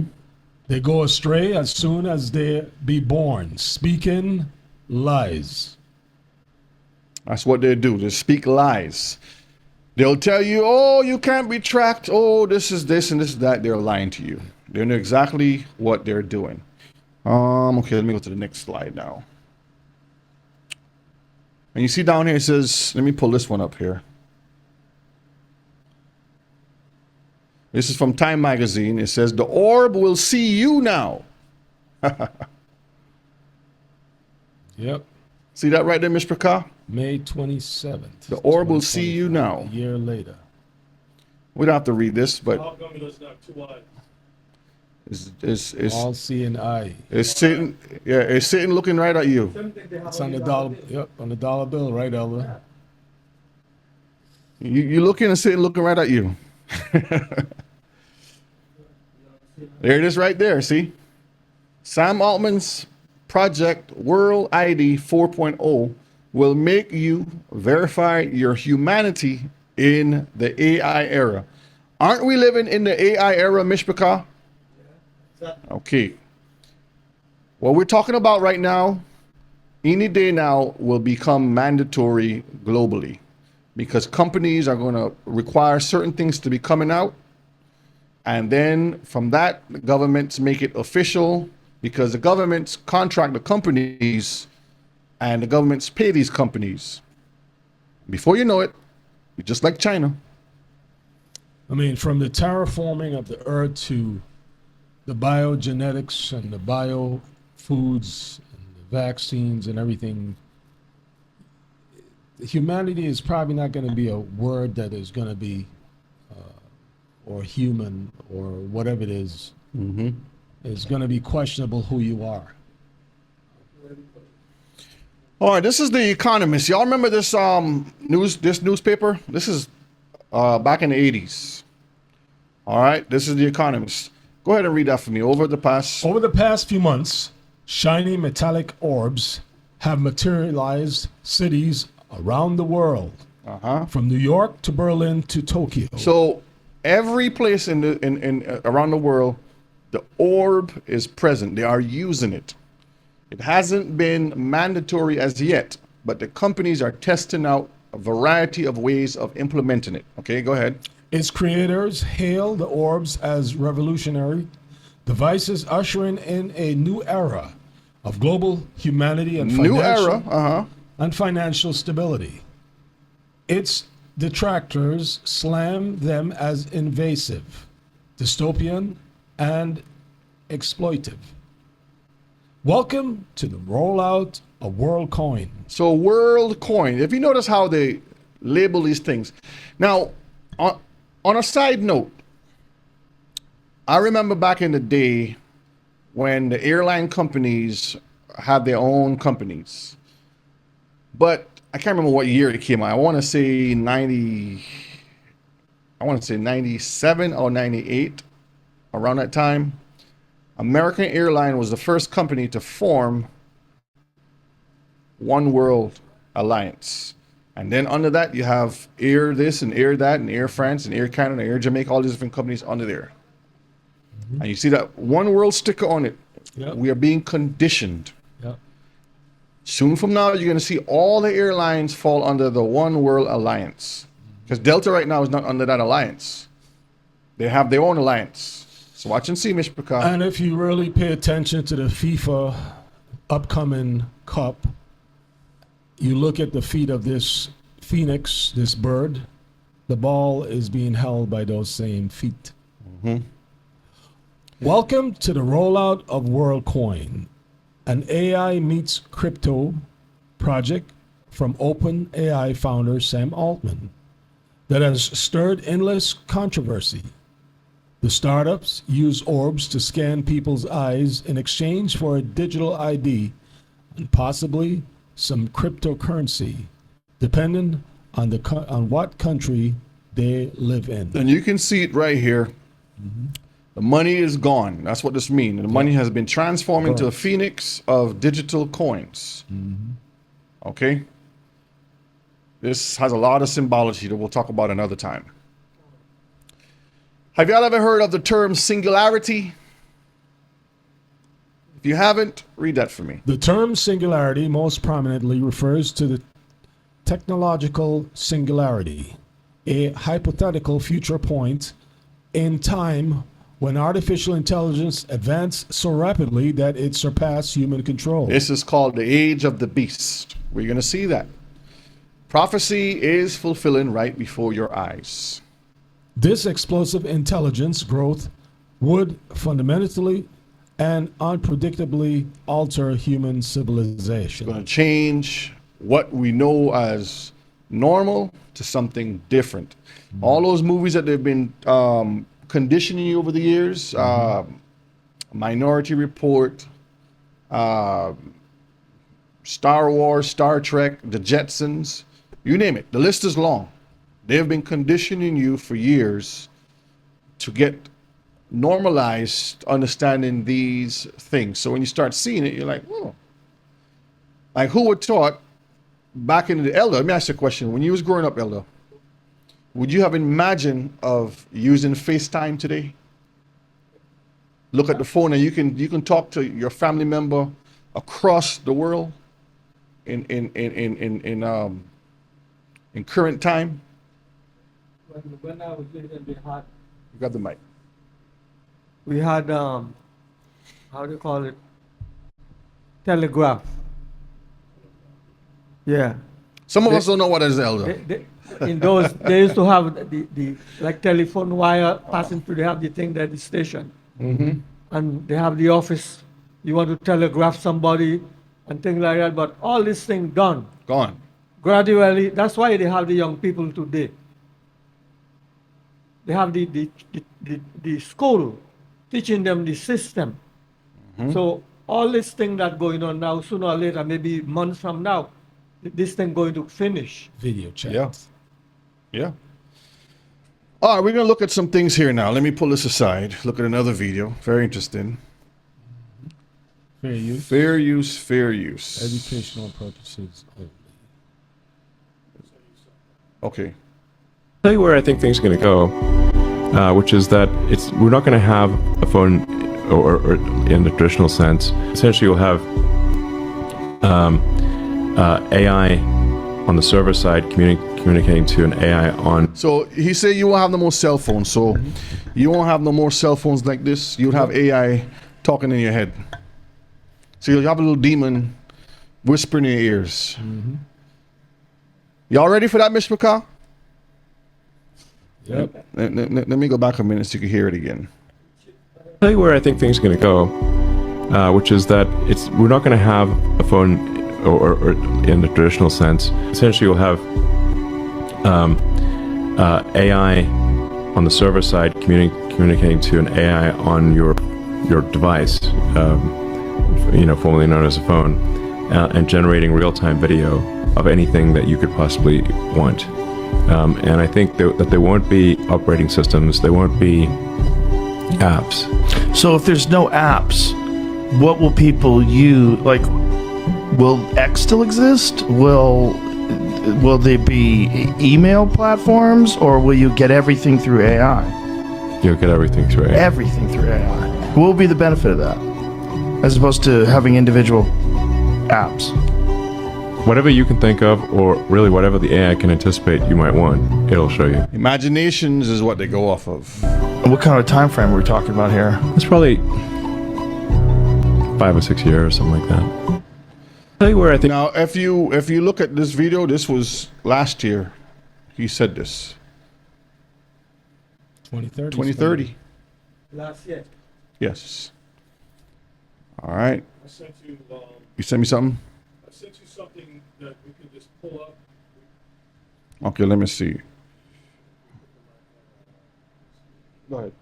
Yeah, I sent you something that you can pull up, and basically what this is that you're going to share.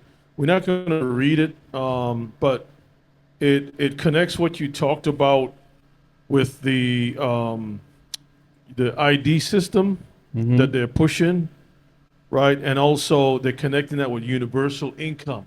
Remember, they've been talking about that universal income for a long time. Yes. They want to eliminate, what do you call it, the minimum wage, and they want to put a flat thing for everybody. Well, just think about it. If they implement the AI system, which the data centers and all that stuff is all about, right? And then they've been testing this blockchain thing, Bitcoin and all that stuff. And then the people who are talking about those technologies are also talking about like it says here, optimistic plan would pair universal legal identity, who you are, like you show with that orb, with basic income program. And the people that are behind that thing, this is the same language of the mark of the beast, that you will not be able to buy or sell. So if you want to be able to have all your bills taken care of, you got to accept this thing. You got to go into the system. Otherwise, it's over for you. Yeah, this is the part where in the other article I had, they talked about the UN. This is what they have here. See what it said right here? The human identity card. That's what that is. So it does tie back right to that World ID thing. All right, let's look at this video here. Fair use, fair use. Neuralink is unlocking the power of your mind. No screens, no hands, just thought. Elon Musk isn't just building tech, he's changing how humans and machines connect. The real goal is to merge human intelligence with technology. Your brain speaks in signals, Neuralink turns them into action. Every spark inside your head holds a story, Neuralink listens to it. It hears your brain's whispers and turns them into digital movement. Every idea starts as a light in your neurons, Neuralink catches that spark. Your brain is an electrical storm, Neuralink learns to ride the lightning. It decodes pure thought and makes it real. You imagine and machines obey, that's the future Neuralink is building. A chip smaller than a dime built to change the human race. Hair-thin threads connect your mind directly to the digital world. No wires, no delay, your thoughts move freely through the air. It runs on your body's own power, alive, silent, efficient. Neuralink's AI learns how you think until your thoughts feel limitless. A robot surgeon installs the chip with perfect accuracy. No human error, just flawless robotic precision. You feel nothing, you sleep, and you wake up enhanced. It stays inside for years, quietly upgrade. Now, notice what he says. You get enhanced. What do we call a person that is enhanced? Cyborg. We grew up watching them. Superheroes. We grew up watching them. Cyborg, Superman, Batman, Iron Man, Avengers. They're conditioning, so the younger generation is like, ooh, I don't have to worry about, take a test. I could just think and I got the answer right away. Calculate anything, know exactly where everything's at. I know everything. I have it all in my head. You already tested that. Neuralink? No, the whole program that we're looking at in the Marshall Islands. Yes. The world first crypto-based universal income. That's in the Marshall Islands. Okay, so if you find a send article. Yeah, Let me finish play this here. In your mind. You look the same, but your mind is now something more. A monkey played a video game using nothing but thought. A man moved a cursor with his mind and changed history. Neuralink could give movement back to those who've lost it. It might restore sight, giving vision to the blind. The first step to mind-controlled computers has already begun. Imagine walking again just by thinking stand. A calm mind at the flip of a signal, that's mental healing redefined. Depression could fade, replaced by balance in every thought. You could learn anything instantly directly into your brain. If you notice how they're speaking, this is what you call serpent talk. They're not telling you this is what's going to happen. Like the Most High says, you shall surely die. Satan comes and says, what? What did Satan tell Eve? See, he gives you that gray area is like, maybe might not. So when this guy's speaking, you'll hear he always says, possible, maybe. It's never 100%. One day your mind will replace your phone forever connected. Soon you'll browse the web with pure thought. You'll speak to others' mind to mind, no words needed. Your memories could live forever stored in digital eternity. When AI meet. What a wonderful world. Yep. That's right. That's what they want you to believe. I got one more video here and then we're gonna move on. What y'all think so far, Mishpaka? Y'all ready for that world? Fair use. Fair use, fair use. The smartphone you can't live without today? Did you know that in the next 5 to 10 years, this device might completely disappear? There was a time when Nokia and BlackBerry were a big part of our lives. Today, they are history. So the real question is, if there is no phone, how will we talk? Where will we watch Facebook, YouTube, or Google? Today, we take you into a future where smartphones no longer exist. Look around you. Smartphones made life easier, but at the same time, they trapped our eyes, our necks, and even our minds. We are not using our phones anymore. Phones are using us. Head down, yep. Form of worship, yep. Oh, yeah. Us.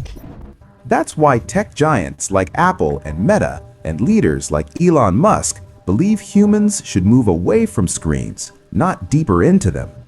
And that's why a new generation of hands-free technology is being created. The first real replacement for smartphones is augmented reality, also known as AR glasses. They look just like normal glasses. This is why we've been teaching y'all to put on the Hebrew lenses, but we want to put on the Gentiles lenses to see what they see. How are we supposed to know what the Most High wants us to see if we're wearing other people's glasses? But while you walk, directions appear right in front of your eyes, like Google Maps. When a friend calls, you don't need to touch your phone. Their message or 3D avatar appears right on the glass. That's why companies like Apple and Meta are investing billions of dollars, because they believe this is the next step after smartphones. But smart glasses are just the beginning. The real revolution is happening inside the human brain. Elon Musk's company, Neuralink, is developing a brain chip that connects directly to the human brain. You won't even need to speak. You just think, and your thoughts turn into messages. Blind people may be able to see again. See? Paralyzed people could move robotic arms using only their thoughts. It may sound like science fiction, but successful human trials of So I guess now the Bible will be not voided because you don't have to. There's no tick up your bed and follow me. There's no dip in the river. There's no praying and fasting. You just sit back, close your eyes. Come on, Kiefer, sit back, close your eyes. You get all the messages right away. You could see Rebbe in your head. The tubes.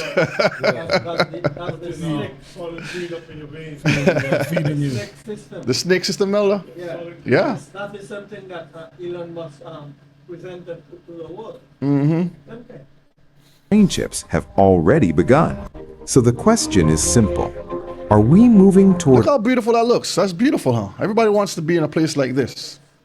a completely new human evolution? Will a world without smartphones Look at her. She's happy. be a blessing for humanity or the beginning of total control? Would you be willing to place a chip inside your own human brain? Share your thoughts. All right, that's all we need for that. Yes, Mishpaka. This is where we're headed, okay?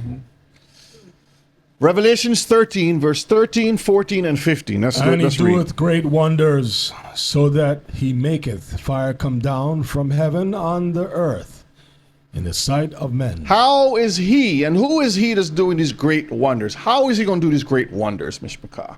Technology. artificial intelligence. Continue. And deceiveth them that dwell on the earth. So the them, Mishpachah, does not include you if you're keeping Torah.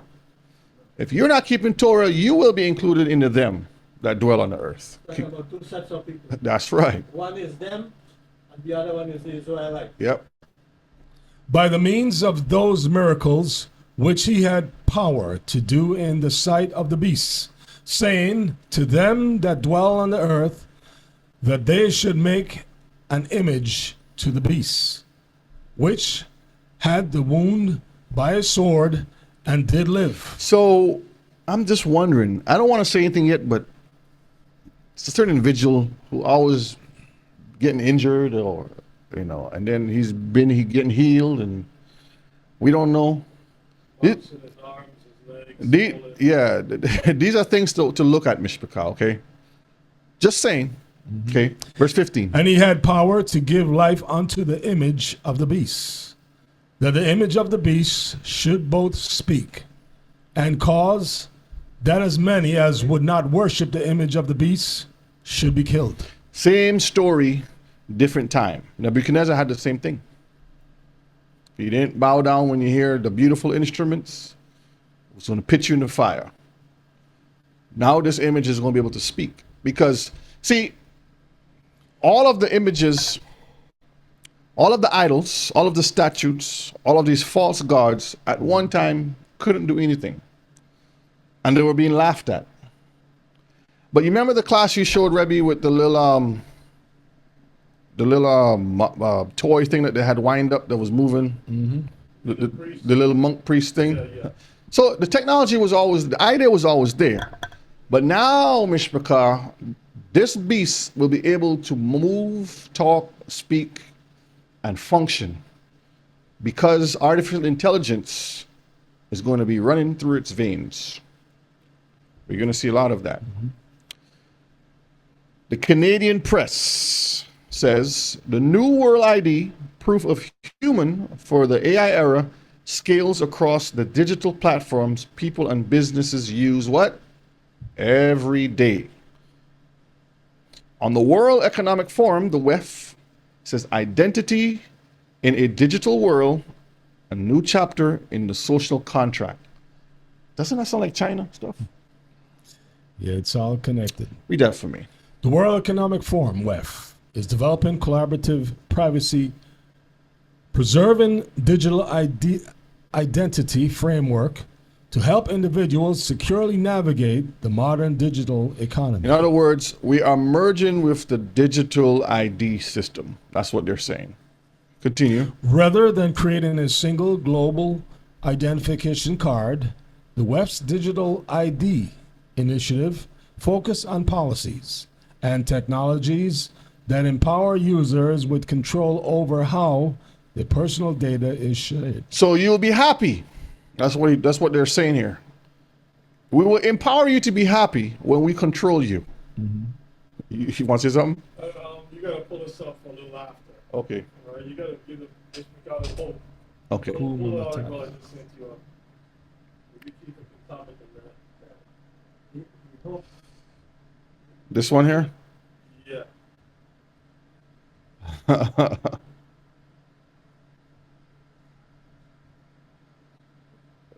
Am I playing something? It's supposed to be a picture? Yeah, well, you can play it if anything, but yeah, you can scroll down just to show people. All right, just open up the thing. It's just a little after because you see the Muslims go up a little bit. Has a cow to sacrifice. It's called a Trump cow. You see the yellow hair? Mm-hmm. You see what it looks like?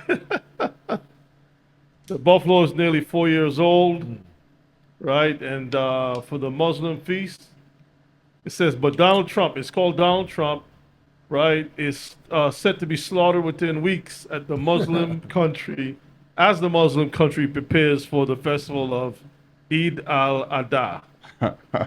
You see that? So there's a cow.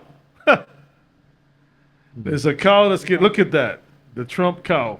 It's pink, blonde hair, Festival of sacrifice. What do you think, Kiefer? I think that's very good. I mean, not too long ago there was a golden statue that was commemorated by a person of color that's supposed to be a pastor, and he was very happy about it. I guess across the world they said, forget it about that golden statue. We're gonna actually give you the cow, and the cow is gonna actually look like the dude. Hey, I'm sure Bill Gates. they know exactly what they're dealing with there. Yeah.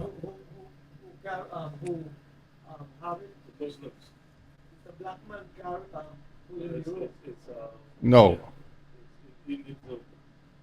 No. Muslims, Bangladesh Muslims. All right, fair use, fair use. Do you see any of the little alerts about the new iPhone update? Guess what? It's going to let you add your passport to your Apple Wallet. It creates something called a digital ID. And don't think that this is just Apple, Mishpaka. Google is doing it. What's the other one? Samsung. All the other phones companies out there, Motorola, you name it. They're all doing the same thing. All right? You can use whenever you need to show ID, including at the airport, to get on domestic flights, for a lot of things. And it sounds super nifty and so convenient. Everything in one place. Well, if you think that, you must have more trust in big tech safeguarding your privacy than I do. But at least here in the United States, this idea of a digital ID is optional, at least for now. You hear what she says? At least for now is optional. Okay? This is why they're getting you used to all of these banking apps. They give you free money. They pay you 2 weeks in advance before you can get paid, and all kinds of incentive to give you. And I see people like, yeah, I'm getting all kinds of stuff. Setting you up for failure. That's what they're doing. In the UK, it looks like the digital ID will soon be mandatory, at least if you want to work. This government will make a new free of charge digital ID mandatory for the right to work by the end of this parliament. Remember, now, this was in September when he said this. The news that we're listening, this is last year, November, that she's reporting this. So I went back just to show you what was there before we go to what is now, okay? Let me spell that out. You will not be able to work in the United Kingdom if you do not have digital ID. You will not. It's as simple as that. Simple. Well, it's not simple. And you notice it's at the Global Progress meeting. Well, yeah, let me go back there a little bit because a lot of people missed that. Right here. See in the background it says Global Progress, what? Activity. So it starts in one place, but they're pushing it globally. That's right, Elder. Kingdom, if you do not have digital ID. It's as simple as that. Well, it's not simple. And you notice it's at the Global Progress meeting. Well, it's not simple, and it's being pushed by people in high places and with big tech connections, like former PM Tony Blair. And the digital... Tony Blair. So this is the same channel that is supporting the orange president. Yep. Right? They're not going to make that connection to him because remember, he was the one bringing these big techies into the house. Right? You can't speak against the orange president. These people are the ones who defend him. So they're being slick. Yep. Agent 47. You know exactly as I said, they speak on one side. ID debate has caused an uproar among the Brits, concerns about privacy, civil liberties, perhaps geofencing, tracking, social credit systems. Well, a lot of nefarious motives. But tech billionaires Bill Gates and Larry Look at that smile. Beautiful smile. Oh, yeah. Shalom. Ellison, they're totally on board. The NHS in the UK has an incredible amount of population data, but it's fragmented. It's not easily accessible by these AI models. We have to take all of this data we have in our country and move it into a single, if you will, unified data platform. A unified data platform. That's where to have these data centers coming into play. That's been drinking up all the water all over the place. And this is just the beginning of the next phase, Stargate phase, Mr. Picard. Well, what could possibly go wrong with that? Independent journalist Michael Schellenberger has been digging into the digital ID issue. He just released a lengthy piece on this on his Substack called Public. He joins us now with his thoughts. Michael, look, the argument is it's like it'll help thwart illegal immigration, ID fraud, streamline healthcare services. Sounds fantastic. What the heck's the problem? Right. Hey, great to be with you, Laura. Yeah, I mean, another conspiracy theory that has started coming true. I mean, we saw this announcement in September. It took everybody by surprise.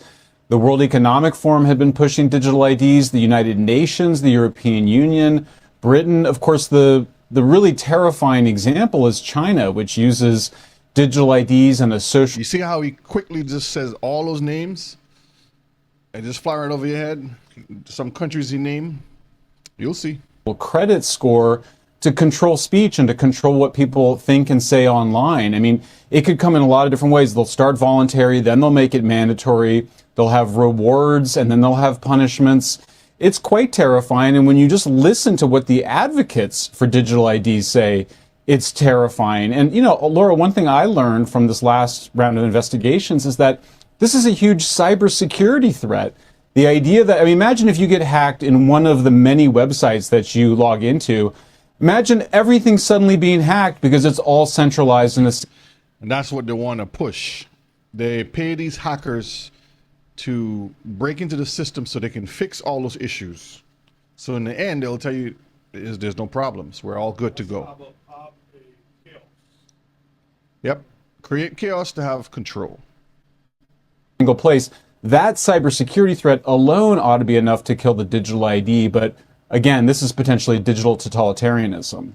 Well, remember China hacked into, I think it was Office of Personnel Management, and got, you know, untold numbers of government workers' records, their home addresses, phone numbers, Social Security. I mean, that's the U.S. government. Like, we're supposed to be the most secure system around. So that's an issue. But, you know, the argument also... Go ahead. Yeah. All right, that's all we need from that. That's all we need from that one. Sam's 58.3. All right, let's move on. China and Trump. Uh-oh. This is what you was talking about. All right? I'm going to play a video of this now.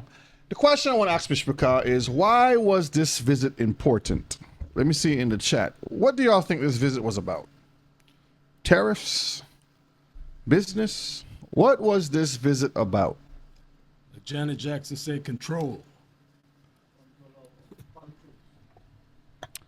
Let me play this video and then we'll answer that question. Let's see, where's this video at? Right here. All right. Fair use, fair use. Fair use. Welcome back to Beijing. Mr. President, thanks for the time. Thank you.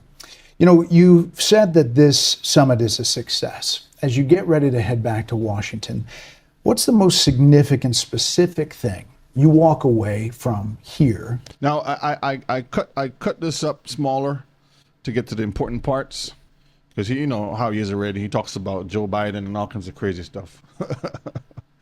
For the U.S. I think the most important thing is relationship. It's all about relationship. I have a very good relationship with President Xi and with China. And it sounds like something that doesn't mean anything, but it's everything. And deal making and problems we've solved. Feel more or less? So he has a good relationship with China, but out in the media they talk about war and all this other stuff. So which is it?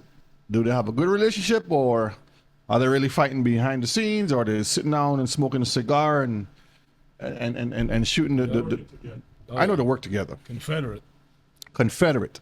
That's the key, Kiefer. Secure after your meetings with President Xi. Neutral. Neutral. This Has been the going on for policy years. changed at all? No, nothing's U.S. changed. policy. No, nothing's changed. I will say this: I'm not looking to have somebody Nothing has go changed. independent, and we're supposed to travel 9,500 miles to fight a war. I'm not looking for that.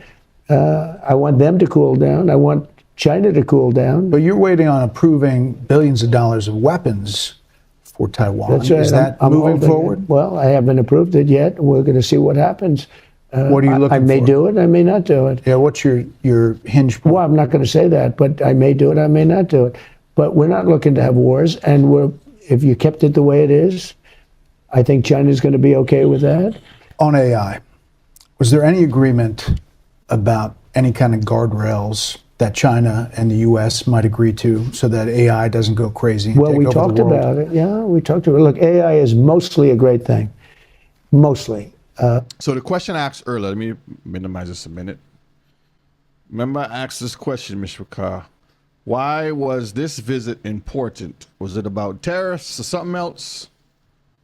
It was about AI, Mr. Carr. We're going to see. It was about artificial intelligence. We're going to see some more stuff here in a minute. And we're leading China. We talked about that. We're leading China by a lot. I gave the right for AI to build their own electric producing plants. That's a big deal. They can manufacture their own electricity now, which we could never have gotten from the grid. And now you have these very rich companies headed by lots of geniuses building electric plants. Because of that, we are leading China by a lot in the AI race. Now, it's mostly the two of us. Other nations are in it, but mostly. And whoever wins the AI race, and we're going to win it. I mean, if we're smart, we're going to win it. If we're not smart, we're not. If you understand what the race is about, you'll know it's not about who's better than who. The U.S. have more data centers than everybody in the world. China has probably around 200 to 300. They have more people. India have around 200, and they have more people. But the U.S., with the least amount of people, has the most data centers. Look it up. Yeah, I always revert back to this movie, the one with Eddie Murphy, Trading Places. Okay. Trading Places. I'll revert back to this movie because this is exactly what they do behind closed doors. China is betting $1 to the United States. We can build AI and be better than you before you. America's like, I bet you $1 behind closed doors.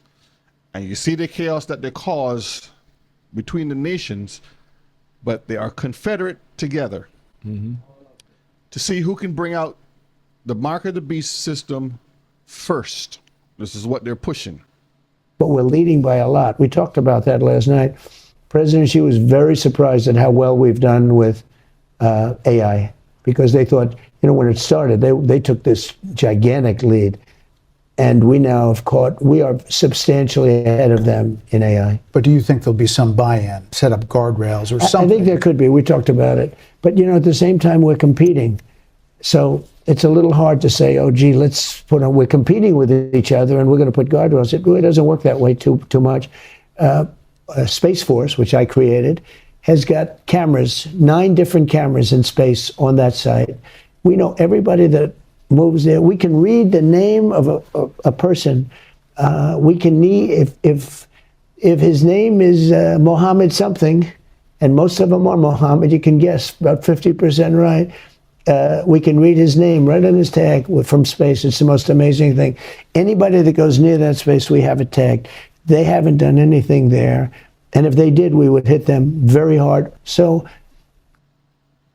Yeah, that's all we need. They boast about those things. I mean, the Palantir system and the different things that they use, but they can't find out who's trafficking. They can't find out about what's going on with the Epstein file. They can't do because all these things work together. And don't be fooled by all this game. I mean, if you watch, there's so many things that they have to show you what they're doing. They got to show you the hand.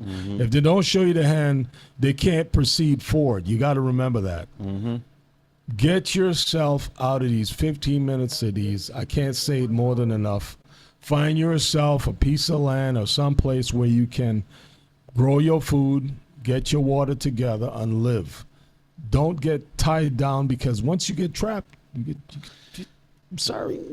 And we're going to mention something about that on that note about having your own, because in Egypt, what Kiefer just mentioned, the same thing applied in Egypt, and I'm going to show you that. I'm going to come back to that so I can show you how that was achieved, okay? Those 15-minute cities, picture yourself on that cruise ship you can't get off. All right, AI overview, read that for me. For his state visit to China, Donald Trump brought a delegation of over a dozen high-profile American business leaders, while 17 CEOs accompanied him on the trip. Only 2, Tesla and SpaceX CEO Elon Musk, and NVIDIA CEO Jensen Huang, received coveted seats, traveling directly with him on board Air Force One, according to Al Jazeera. Now, this is just a few of the names. Tim Cook from Apple. Larry Fink from BlackRock. Steven Schwarzman from Blackstone. David Solomon from Goldman Sachs. Kelly Ortberg from Boeing. Dana Powell McCormick from Meta. Majority of these are the issue factors, okay? Now, little hats. The question is, why was these people there? These are all tech or major company personnel that deal with their, like for example, Apple. We already know what Apple is about. Mm-hmm. BlackRock, we talked about that in previous classes, and Blackstone. Those are the ones right above the Epsteins of the world. Those are the ones who control the money flow. Goldman's and Sachs, Boeing, military, and Meta, which also is the other side. That's the Google side. So you have Apple and Google. That's the two, the left and the right hand of technology. This is why he went over to China. Had nothing to do with no tariffs and none of that stuff. That's all a front. Again, it's preparing the one world system. China has that system already in play. The UK is getting ready. They're about to test. January just passed. We're in May right now. January, February, March, April, May. That's 5 months, right? Mm-hmm. That they have implemented the digital ID, or else you can't work, you can't buy, you can't sell. Mm-hmm. Think about it, Mishpaka. It's coming to a city near you, because these companies are there to invest in that. Read that one for me. BlackRock boss. BlackRock boss believes digital verification is key in vision for capital. So this guy here, Larry the Fink, is putting his dollars in digital verification. That's the same world, the world coin, the same world ID, the same global identification, the same digital ID. Whatever word you want to call it, it's all the same thing, Mishpaka. Elon Musk. Elon Musk's X to collect biometric information, job history. And these are just some little highlights I was putting there so y'all can see for yourself. Mm-hmm. All right, let's move on here. Americans are asked to snitch on each other during the COVID crisis. Y'all remember that? Mm-hmm. They was paying people to snitch. If you went outside, if you wasn't 6 feet apart, if you went to work, the government was paying people to snitch. Shame. Remember, it was in Australia. Mm-hmm. That people were getting locked up and all kinds of stuff for that. Oh yeah. Daniel 6 and 5. Then said these men, "We shall not find any occasion against this Daniel." Why couldn't they find any occasion against Daniel? Because Daniel did what? Kept the law, statutes, and commandments. Except we find it against him concerning the law of his God. So just like how with Esther, when Haman was like, if we put something into practice where if they don't follow what we say, then we can get them. Yep. If we put into play that They can't pray. They can't go here. They can't worship. They can't do these things. We are going to get them. Nothing is new, Mishpachah. Same old script that the devil is using. Every captivity. Roman captivity, Constantine. This is where Christianity is birthed out of. We want you to stop doing anything that is Hebrew and bring in all of this other pagan practices. China's social credit system awards points to citizens who conform. So when you behave good, we pay you. We give you some good dollars.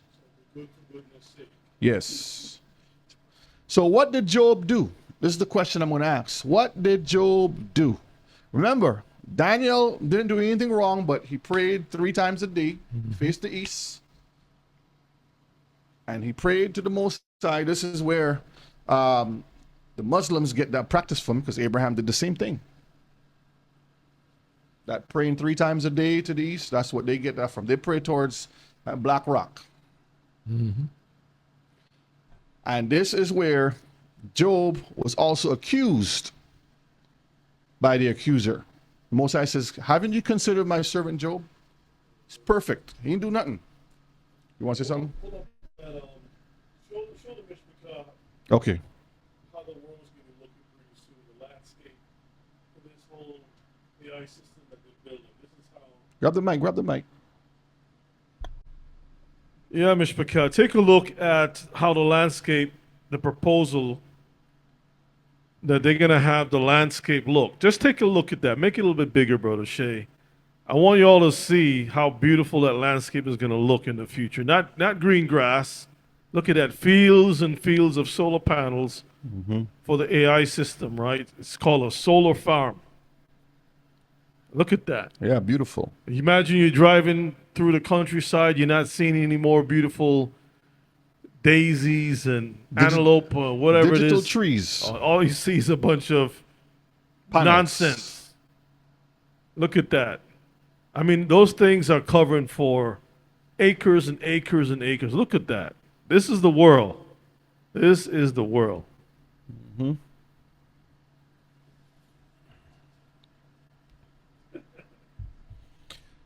Okay, let's go to the next one here.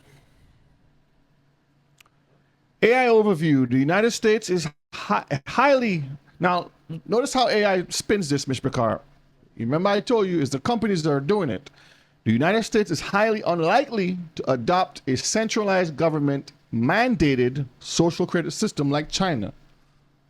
Due to strict constitutional privacy protections, decentralized legal systems, and a cultural emphasis on individual liberties. But remember what Kiefer said, lies upon lies. But this is how they get you. However, when you see the word however, that means you pause. It's possibilities. You put the little comma. It's a pause for an effect that's coming up.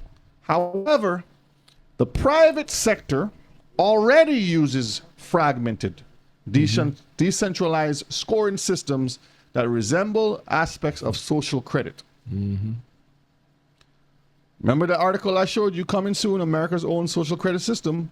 They are practicing this through the companies. All of the major tech companies are doing this. And before you know it, everything is going to be a subscription. Everything is going to be not have the ability to own anything. And then they're going to require you to have that digital stuff in order to have access to it. Right now, you're just getting conditioned to pay your $9.95 or your $14.95 or your $8.99 or whatever you pay for whatever subscriptions. Later on, it's all going to be free to you. Not free, free. And when you get that, you have to have the digital ID to have that. Right. All right, before I go to this slide, let me go back here. I'm going to play one more video, and then we're going to get into some scripture here to kind of bring everything together. Now, we're not going to watch this whole video here. We're going to watch a little piece of it. Fair use, fair use. So some people believe that everything that's happening in the world right now was actually predicted thousands of years ago. There's a passage in the Bible written almost 2,000 years ago, Revelation 13, verse 17. It says a mark will be required, placed on your right hand or your forehead, and without that mark, you cannot buy and you cannot sell. This is called the mark of the beast. And for most of human history, people assumed that this was just a metaphor from the Bible, kind of symbolic message that ancient texts used to describe power and controls in ways that people could visualize at that time, because obviously nobody could imagine the technology that would make this possible today. But if you're paying attention to the world and everything that's going on today, it almost seems like everything we're watching is part of some manufactured crisis, a transition in human history with a new opportunity to centralize power. We are now moving from the industrial age to the intelligent. Did y'all get a chance to see the devil? Put it back, reverse it back just a little bit. I don't think y'all seen what the devil looks like. Yeah. We are now moving. See him? Y'all see Satan? Yep. Look at him. Yeah. That looks From like the industrial age that looks like the same to the intelligent. the same character from your last class that we had. That was like O'Shea said. That was the wooden character. Yeah. After immersion, if you go back to that class. Age. We are living in the transition to a new time, which will change everything. It will change how we communicate, how we work, how we live.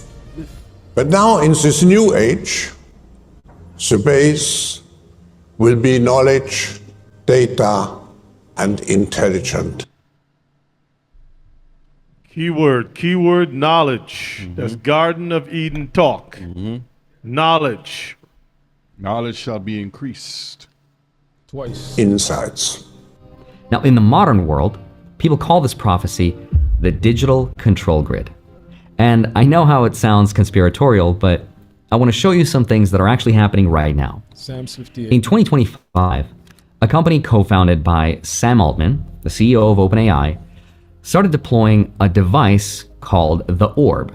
It's a silver sphere about the size of a bowling ball, and what it does is it scans the iris of your eye to get what's called your biometric signature. It's the one thing about your body.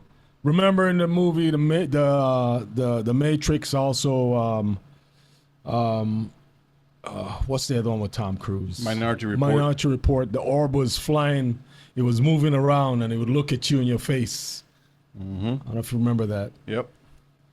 Body that's completely unique to you and can never be changed. Now, in exchange for that scan, you will get something called a World ID, which is a digital proof. I was laughing at Kiefer and Shalawa says, this is why I wear shades. This is why I wear shades. So nothing won't fly around looking in your eyes. That you are a real human being. As of right now, over Hold on, 18 million. Let me pull it back a little bit. I think y'all missed that. This is why they have to make sure that you are real. That's what they're saying. Be changed. Now, in exchange for that scan, you will get something called a World ID, which is a digital proof that you are a real human being. As of right now, over 18 million people have already done this voluntarily. Why would they do that? It's because in a world of AI and robots, how do you prove you're actually a real person? This is how.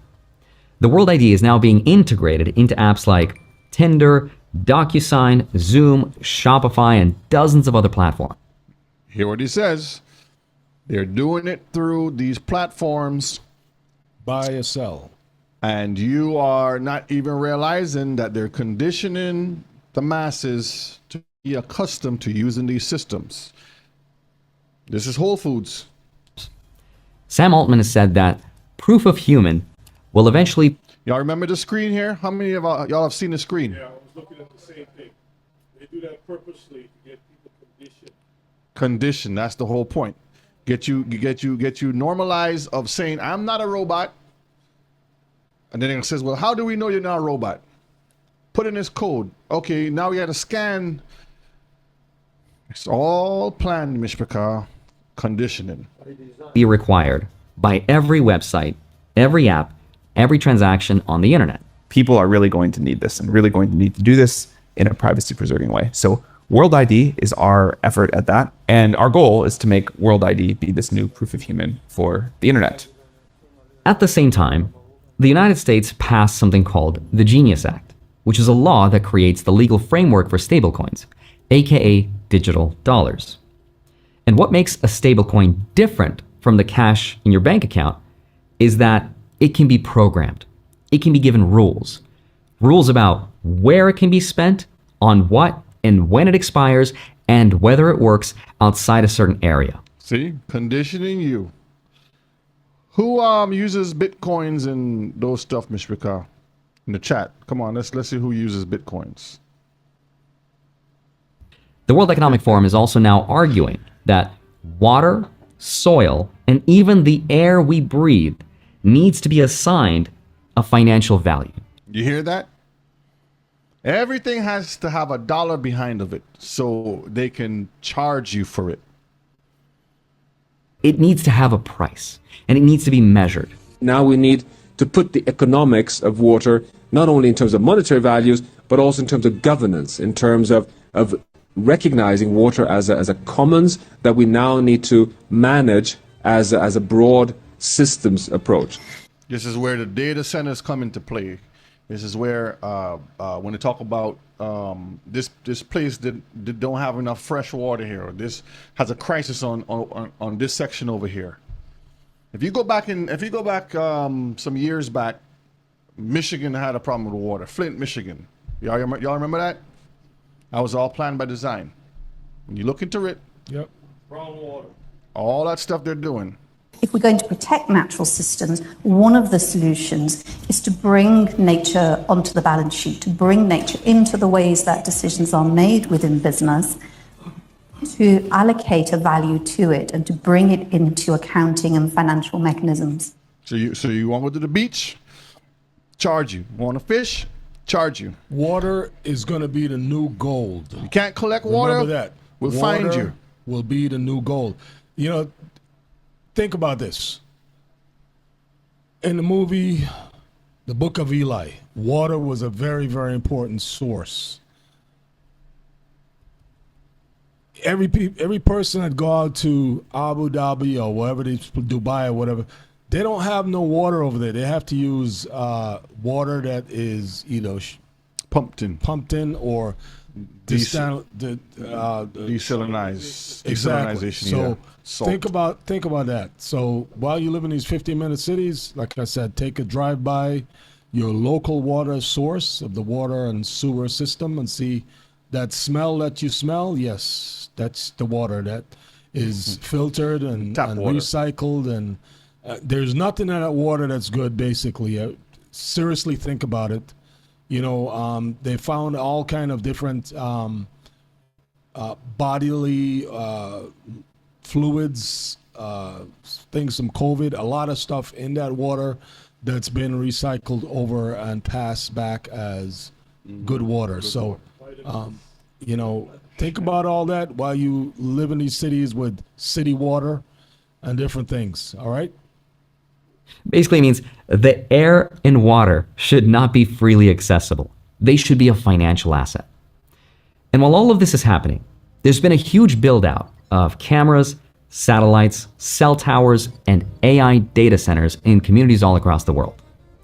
Now, some of this framework was brought to light by Catherine Austin Fitts, who used to be the Assistant Secretary of Housing under President Bush. And she talks about a specific plan of how this is going to look like.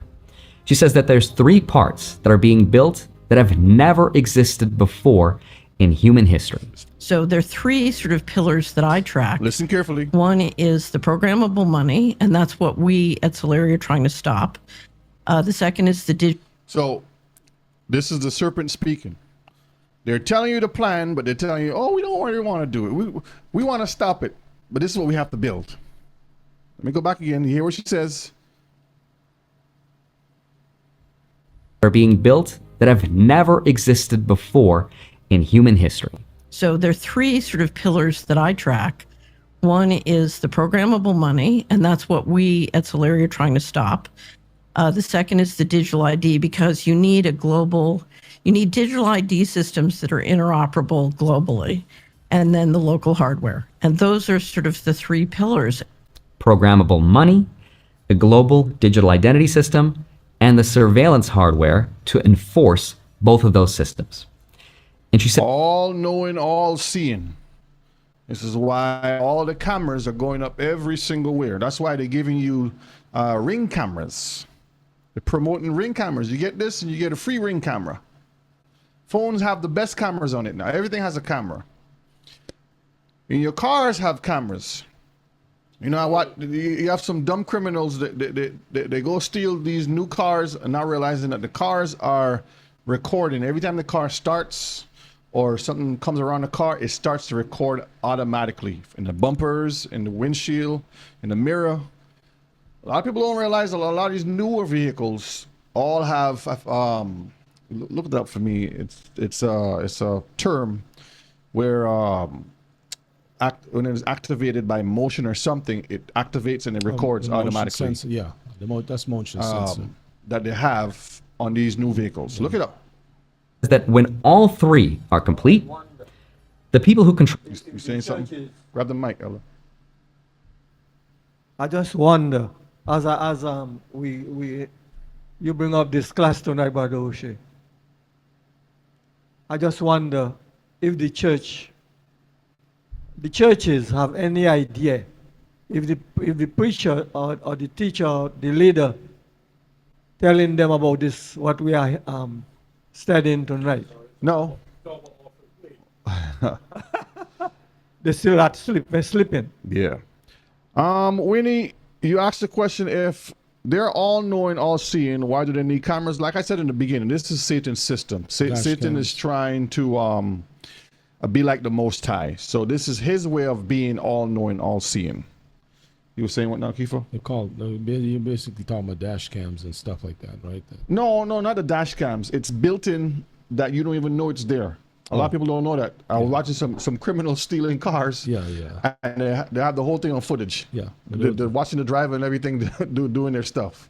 And they don't know the Teslas. All the new high-end cars have these systems in them.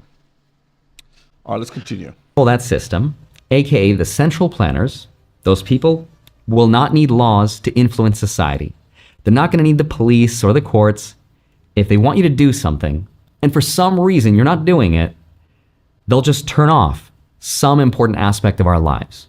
Whether it's the money we use, the IDs we need, or they could just restrict our ability to buy and sell or travel somewhere unless we comply. My ministers will also proceed with the introduction of digital ID that will modernize how citizens interact with public services. That's why some people believe that this was a prophecy that came from the Bible. So in this video, I want to talk about what's being built, how this affects the investment markets, and what's going to happen to the idea. That's all we need from that one. The video's almost 30 minutes, but that one is what I needed. All right, Mishpachah. Let's move on to this here. So tribulation. What are you going to do? That's the question. What are you going to do, Mishpachah? Let's read Revelations 13, 16, and 17 again. And he causeth all, both small and great, rich and poor, free and bound, to receive a mark in their right hand or in their foreheads. Now pause there a minute. He causeth all. And we're going to see who that all pertains to. To do what? Receive a mark.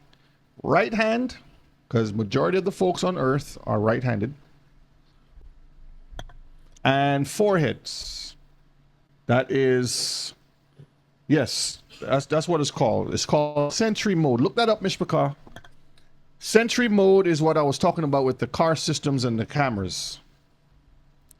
It activates on motion and different things in the vehicles, okay? A lot of the newer vehicles have that on there. Thank you, Kiefer. All right. So to receive a mark in a right hand and foreheads, everybody has to have a head in order to live. You might not need the arms. So that's another reason why it's either or.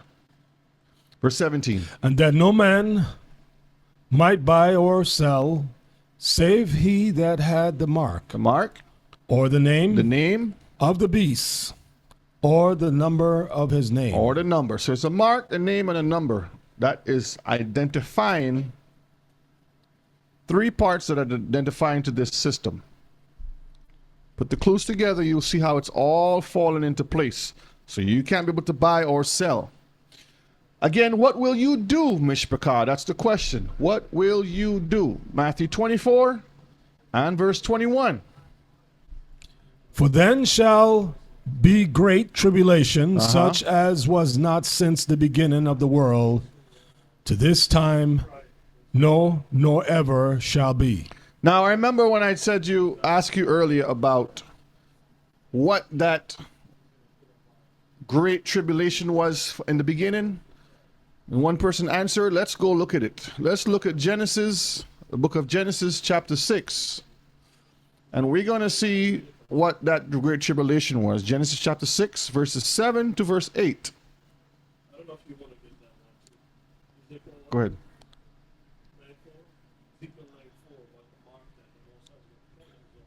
Okay, I'll pull it up next. And yours said, I will destroy man whom I have created from the face of the earth, both man and beast, and the creeping thing, and the fowls of the air.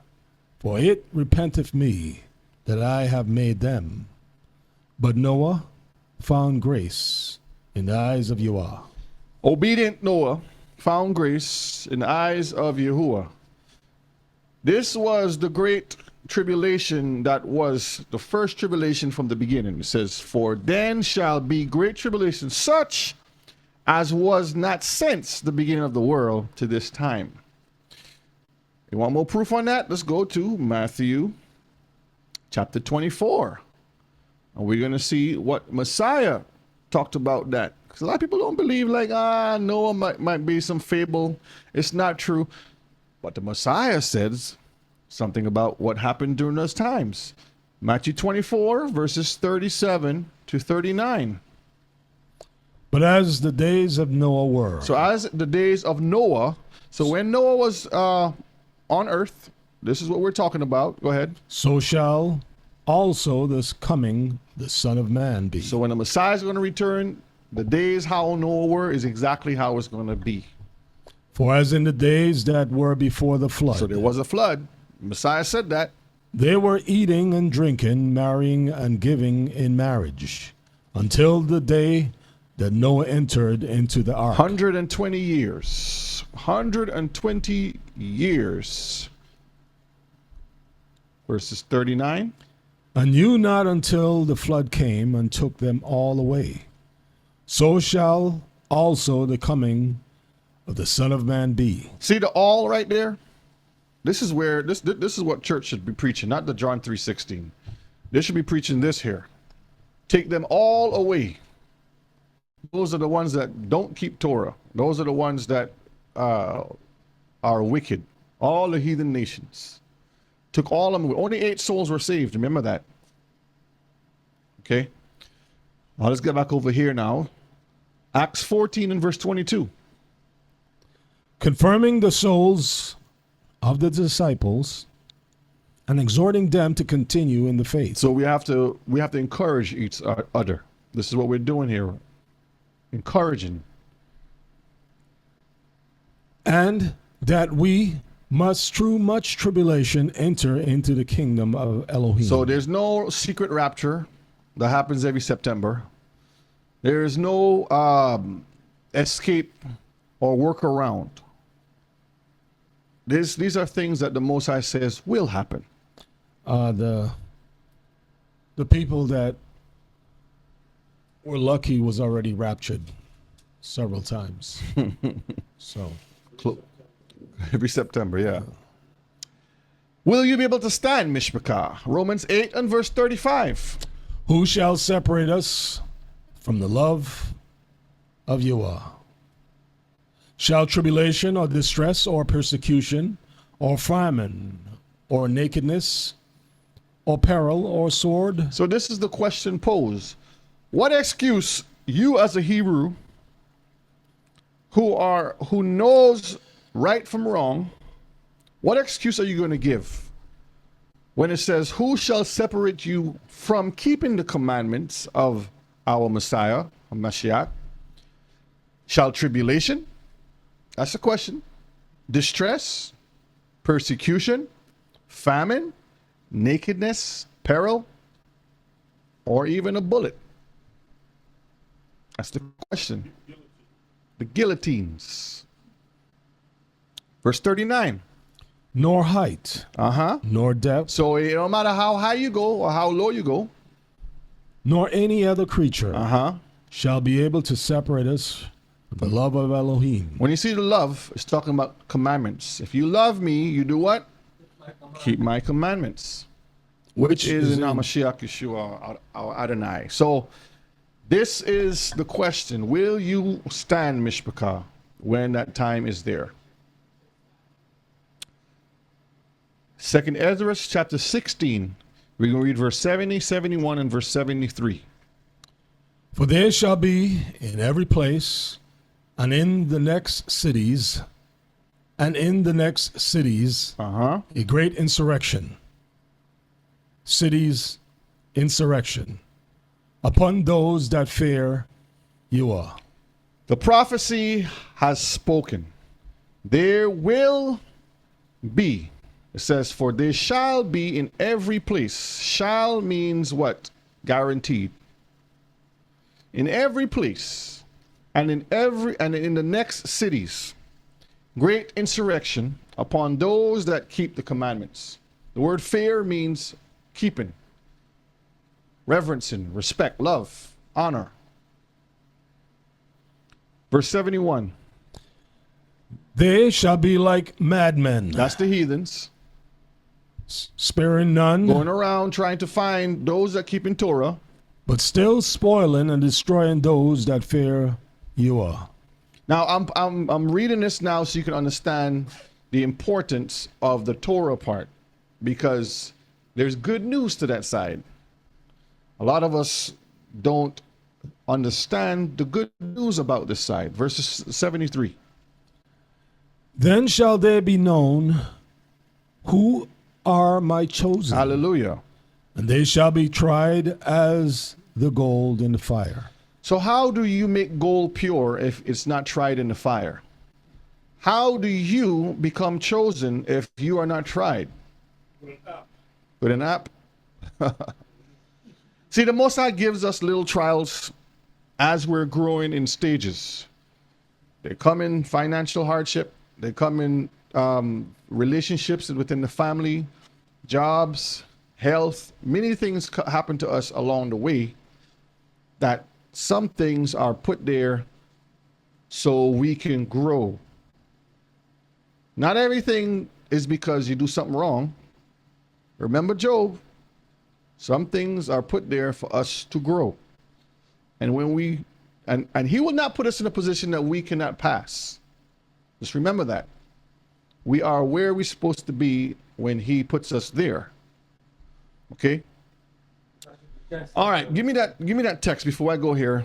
You said Ezekiel 9 verses 4 to verses 6. You can read 4 and 6. Okay, the book of Ezekiel 9 and verses 6. Okay. Because the Most High has promised us something very beautiful. Verses 4 and verses 6. So the mark is not something new. Most High already marked his people. Grab the mic. Yeah, Mishpachah, the mark is nothing new. Most High already marked his people from before. And this is an example of that. Satan just borrowed on that and tried to make things his own.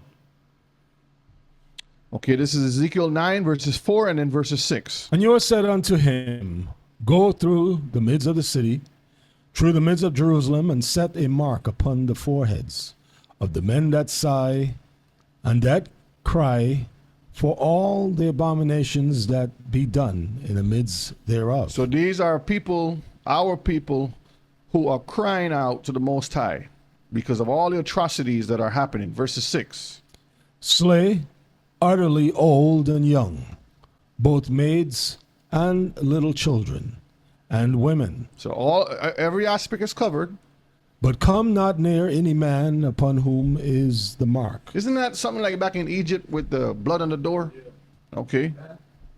And begin at my sanctuary. Then they began at the ancient men which were before the house. Hallelujah. That's right. So we see it right there, Mishpachah. The Most High answers and keeps his words and his promises. Deuteronomy chapter 4 and verses 30 and verse 31.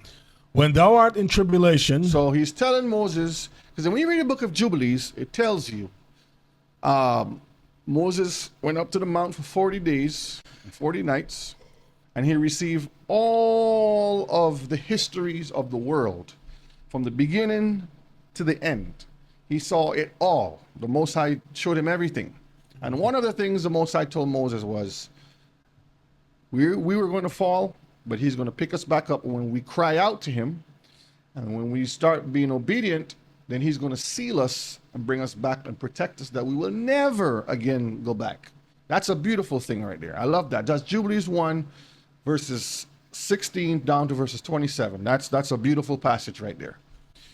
So he says, when you are in tribulation, so Moses is prophesying now, go ahead. And all these things are come upon thee, even in the latter days. Even in our times. If thou turn to your thy Elohim, and shall be obedient unto his voice. So that's the key. Turn, be obedient. Go ahead. For your Elohim is a merciful Elohim. 120 years during Noah's time, remember that. He will not forsake thee. He will do what? He will not forsake thee. He's not going to forget you, Mishpachah. Neither destroy thee. So why are you worrying about these things? See, we're teaching our people not to be worried, but to be concerned. Meaning, you're paying attention. You're going out, you're preparing yourself, you're keeping the Torah, you're helping your brother and your sister. Keeping out of heathens' business, politics, and all the other nonsense. Continue. Nor forget the covenant of thy fathers, That's which the key. Don't forget he where you come sware from. unto thee. So these are the steps that we have to take if we want the Most High to protect his children and keep his promise. 2nd Ezra chapter 16 verses 74 to 75. Hear, O ye my beloved, saith Yahweh. Behold, the days of trouble are at hand. The days of trouble are at hand. But I will deliver you from the same. Isn't that a beautiful thing? He's going to deliver us when those times come up. But a lot of times we want to rely on our own instincts. What we learn from the streets. What we practice is what we want to preach. Verse 75. Be ye not afraid, neither doubt. Don't be afraid and don't doubt. Doubt is a very dangerous thing. When you doubt, that's where the devil creeps in and he distracts you and he gives you what? Deception. Go ahead. For Elohim is your guide. Trust in Yahuwah with all your might and lean not unto your own understanding. In what? Some of your ways? All your ways. Acknowledge him. And he will do what? He will guide you. That's how we're going to get ahead out of this tribulations. And trust me, he will guide you. I'm seeing it every day. I'm just sitting back and just being amazed by it. But it's only going to happen when we do it his way, not our way. That's the problem. We keep wanting to interject our 2 cents. Who is the one in control? That's the question. Who is in control, Mishpachah? Is it you or is it the Most High? Has to be the Most High, okay? This is our last slide for the night. Exodus 8 and verse 22. Remember, this is where Kiefer was talking about getting out of the cities and getting your own piece of land. When we were in Egypt, we weren't in the city of Egypt. We were in our own little space. Read verse 22 and verse 26. And I will serve in that day the land of Goshen. The land of Goshen is where the Most High is going to put his people in these last days. And it's not going to be in one area. It's going to be in a majority of places throughout the world. before he gathers us together, okay? In which my people dwell. That no swarms of flies. So no AI technologies shall be there. To the end thou mayest know that I am you are in the midst of the earth. So he is going to be the one in control. Verses 26. Only in the land of Goshen, where he puts you, where the children of Israel were, was there no hail. So no destruction came to Israelites when he was putting out the 10 plagues. And do you know that in Revelation, the prophecy talks about plagues coming, same plagues, same water turning to blood, same hails. All of the stuff that happened before is going to happen again, Mishpachah. The second Exodus is going to happen. So Satan has an all-knowing system known as the system of the beast. And it's true technology, it's true the way of artificial intelligence, that he is going to be able to perform these miraculous wonders that even if it was possible, the elect can be deceived. He's going to be doing all types of beautiful shows, sky shows. You're going to see holographic people come back to life. You're going to hear all types of beautiful things happen. Don't fall for the okie doke, Mishpachah. Stay grounded in the Torah. Stay reading, stay studying. Stay connected to the Most High. Because that's the only way that we are going to survive when the mark of the beast comes out. Amen. So I hope tonight we learn a little something tonight. I wanted to share this last article just real quick, just to show you something before we close out. This article here is for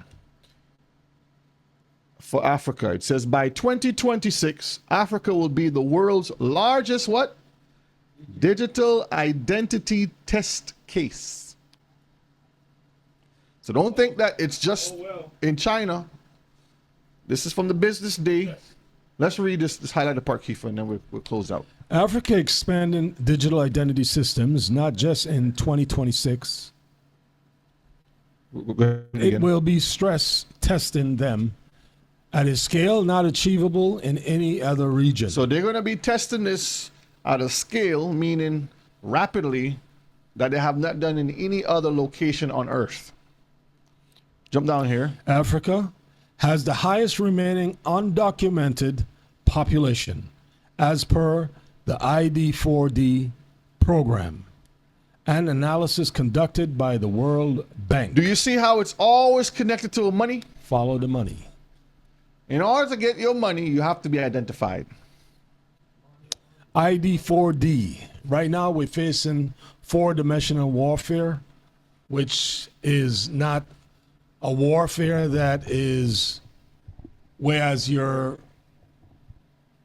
in a situation where you're being attacked from outer forces, but you're having internal attacks, meaning that you have witnessed it in person. The warehouse is blown up. Vegetation's being firestormed. Burnt, droughts. Milk being thrown out. Droughts, water issues, electrical systems being exploded, and all kind of different things. That's fourth dimensional warfare. Look it up. If you don't believe what I'm telling you, do your research. We're going to read us these last three pieces and we'll The call concept it shalom. of digital identity is presented as an upgrade in the technical level. On the ground, it dictates the people who are allowed to engage in contemporary life. So you can't have a normal life, Mishpachah, if you are not invested or plugged into this system. You will not be able to buy or sell unless you have this mark. That's what they're saying. The trader is the one who cannot open a mobile money account without a national ID. The student was not able to take exams because her biometric record was not authenticated. The refugee eventually gets access to health care since a digital credential replaces lost documents.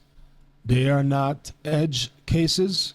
They are the daily contacts of people and the state. So you see right there, 2026 in Africa, the continent of Africa, all the different countries that are there will be on a test case, the largest digital test case. So there you have it, Mishpachah. Prepare yourselves, serve the Most High, keep His commandments, love your brother and sister. And this is all we ask each other of each other. Elder? Yes, tomorrow night we have Hebrew Hangout. We're starting back tomorrow night on the prayer line. So we can get together and we can chat some more and talk and meet each other and discuss different things. And then Shabbat is on the Heathens Monday coming up also. Any last word, Kiefer, Rebbe, before we close out? Just want to say to everyone, we're living in serious times right now. Pray, continually pray, pray. Cease, pray without ceasing. And I wish everyone the best. Stay blessed. To everyone out there, shalom. Thank Great you. class. Elder? Yes. Indeed, that was a very wonderful class. I'm very grateful again, Brother O'Shea, Brother Kiefer, our teacher, Brother Yana, likewise, who are teaching those classes. And I just pray that all of us, not some of us, all of us that participate tonight will prepare ourselves for that great day. This is not a joke, family. This is something that is common. And right now we are in it. We are in it. We can't get away from it unless the only way we can get away is if we prepare ourselves. If we are not preparing ourselves, we're going to find ourselves receiving the mark of the beast. It's two ways before us, the blessing and the cursing, life and death. So I'm very grateful tonight for what has taken place. All praises to the Most High. Let us pray, family. Father in heaven, we thank you. We appreciate what was said and we give you thanks and praise. We thank you for the Holy Presence, the Holy Spirit that bring all things to the remembrance of our teacher, our reader. We pray that thou may bless all of us tonight as we going to dismiss. We ask you, Father, to dismiss us to your blessing and help us to have a wonderful night rest. Remember those that are sick. We pray that thou may pass your hand of healing upon them, that they all will be healed and well and give you all the thanks and praise because we ask it through your Son, Yeshua, we pray. Amen. Let the words of our mouth, the meditation of our hearts be acceptable in your sight. O by Yahweh, who is our strength and our Redeemer. Stay strong, Mr. Picard, until we say shalom. Shalom.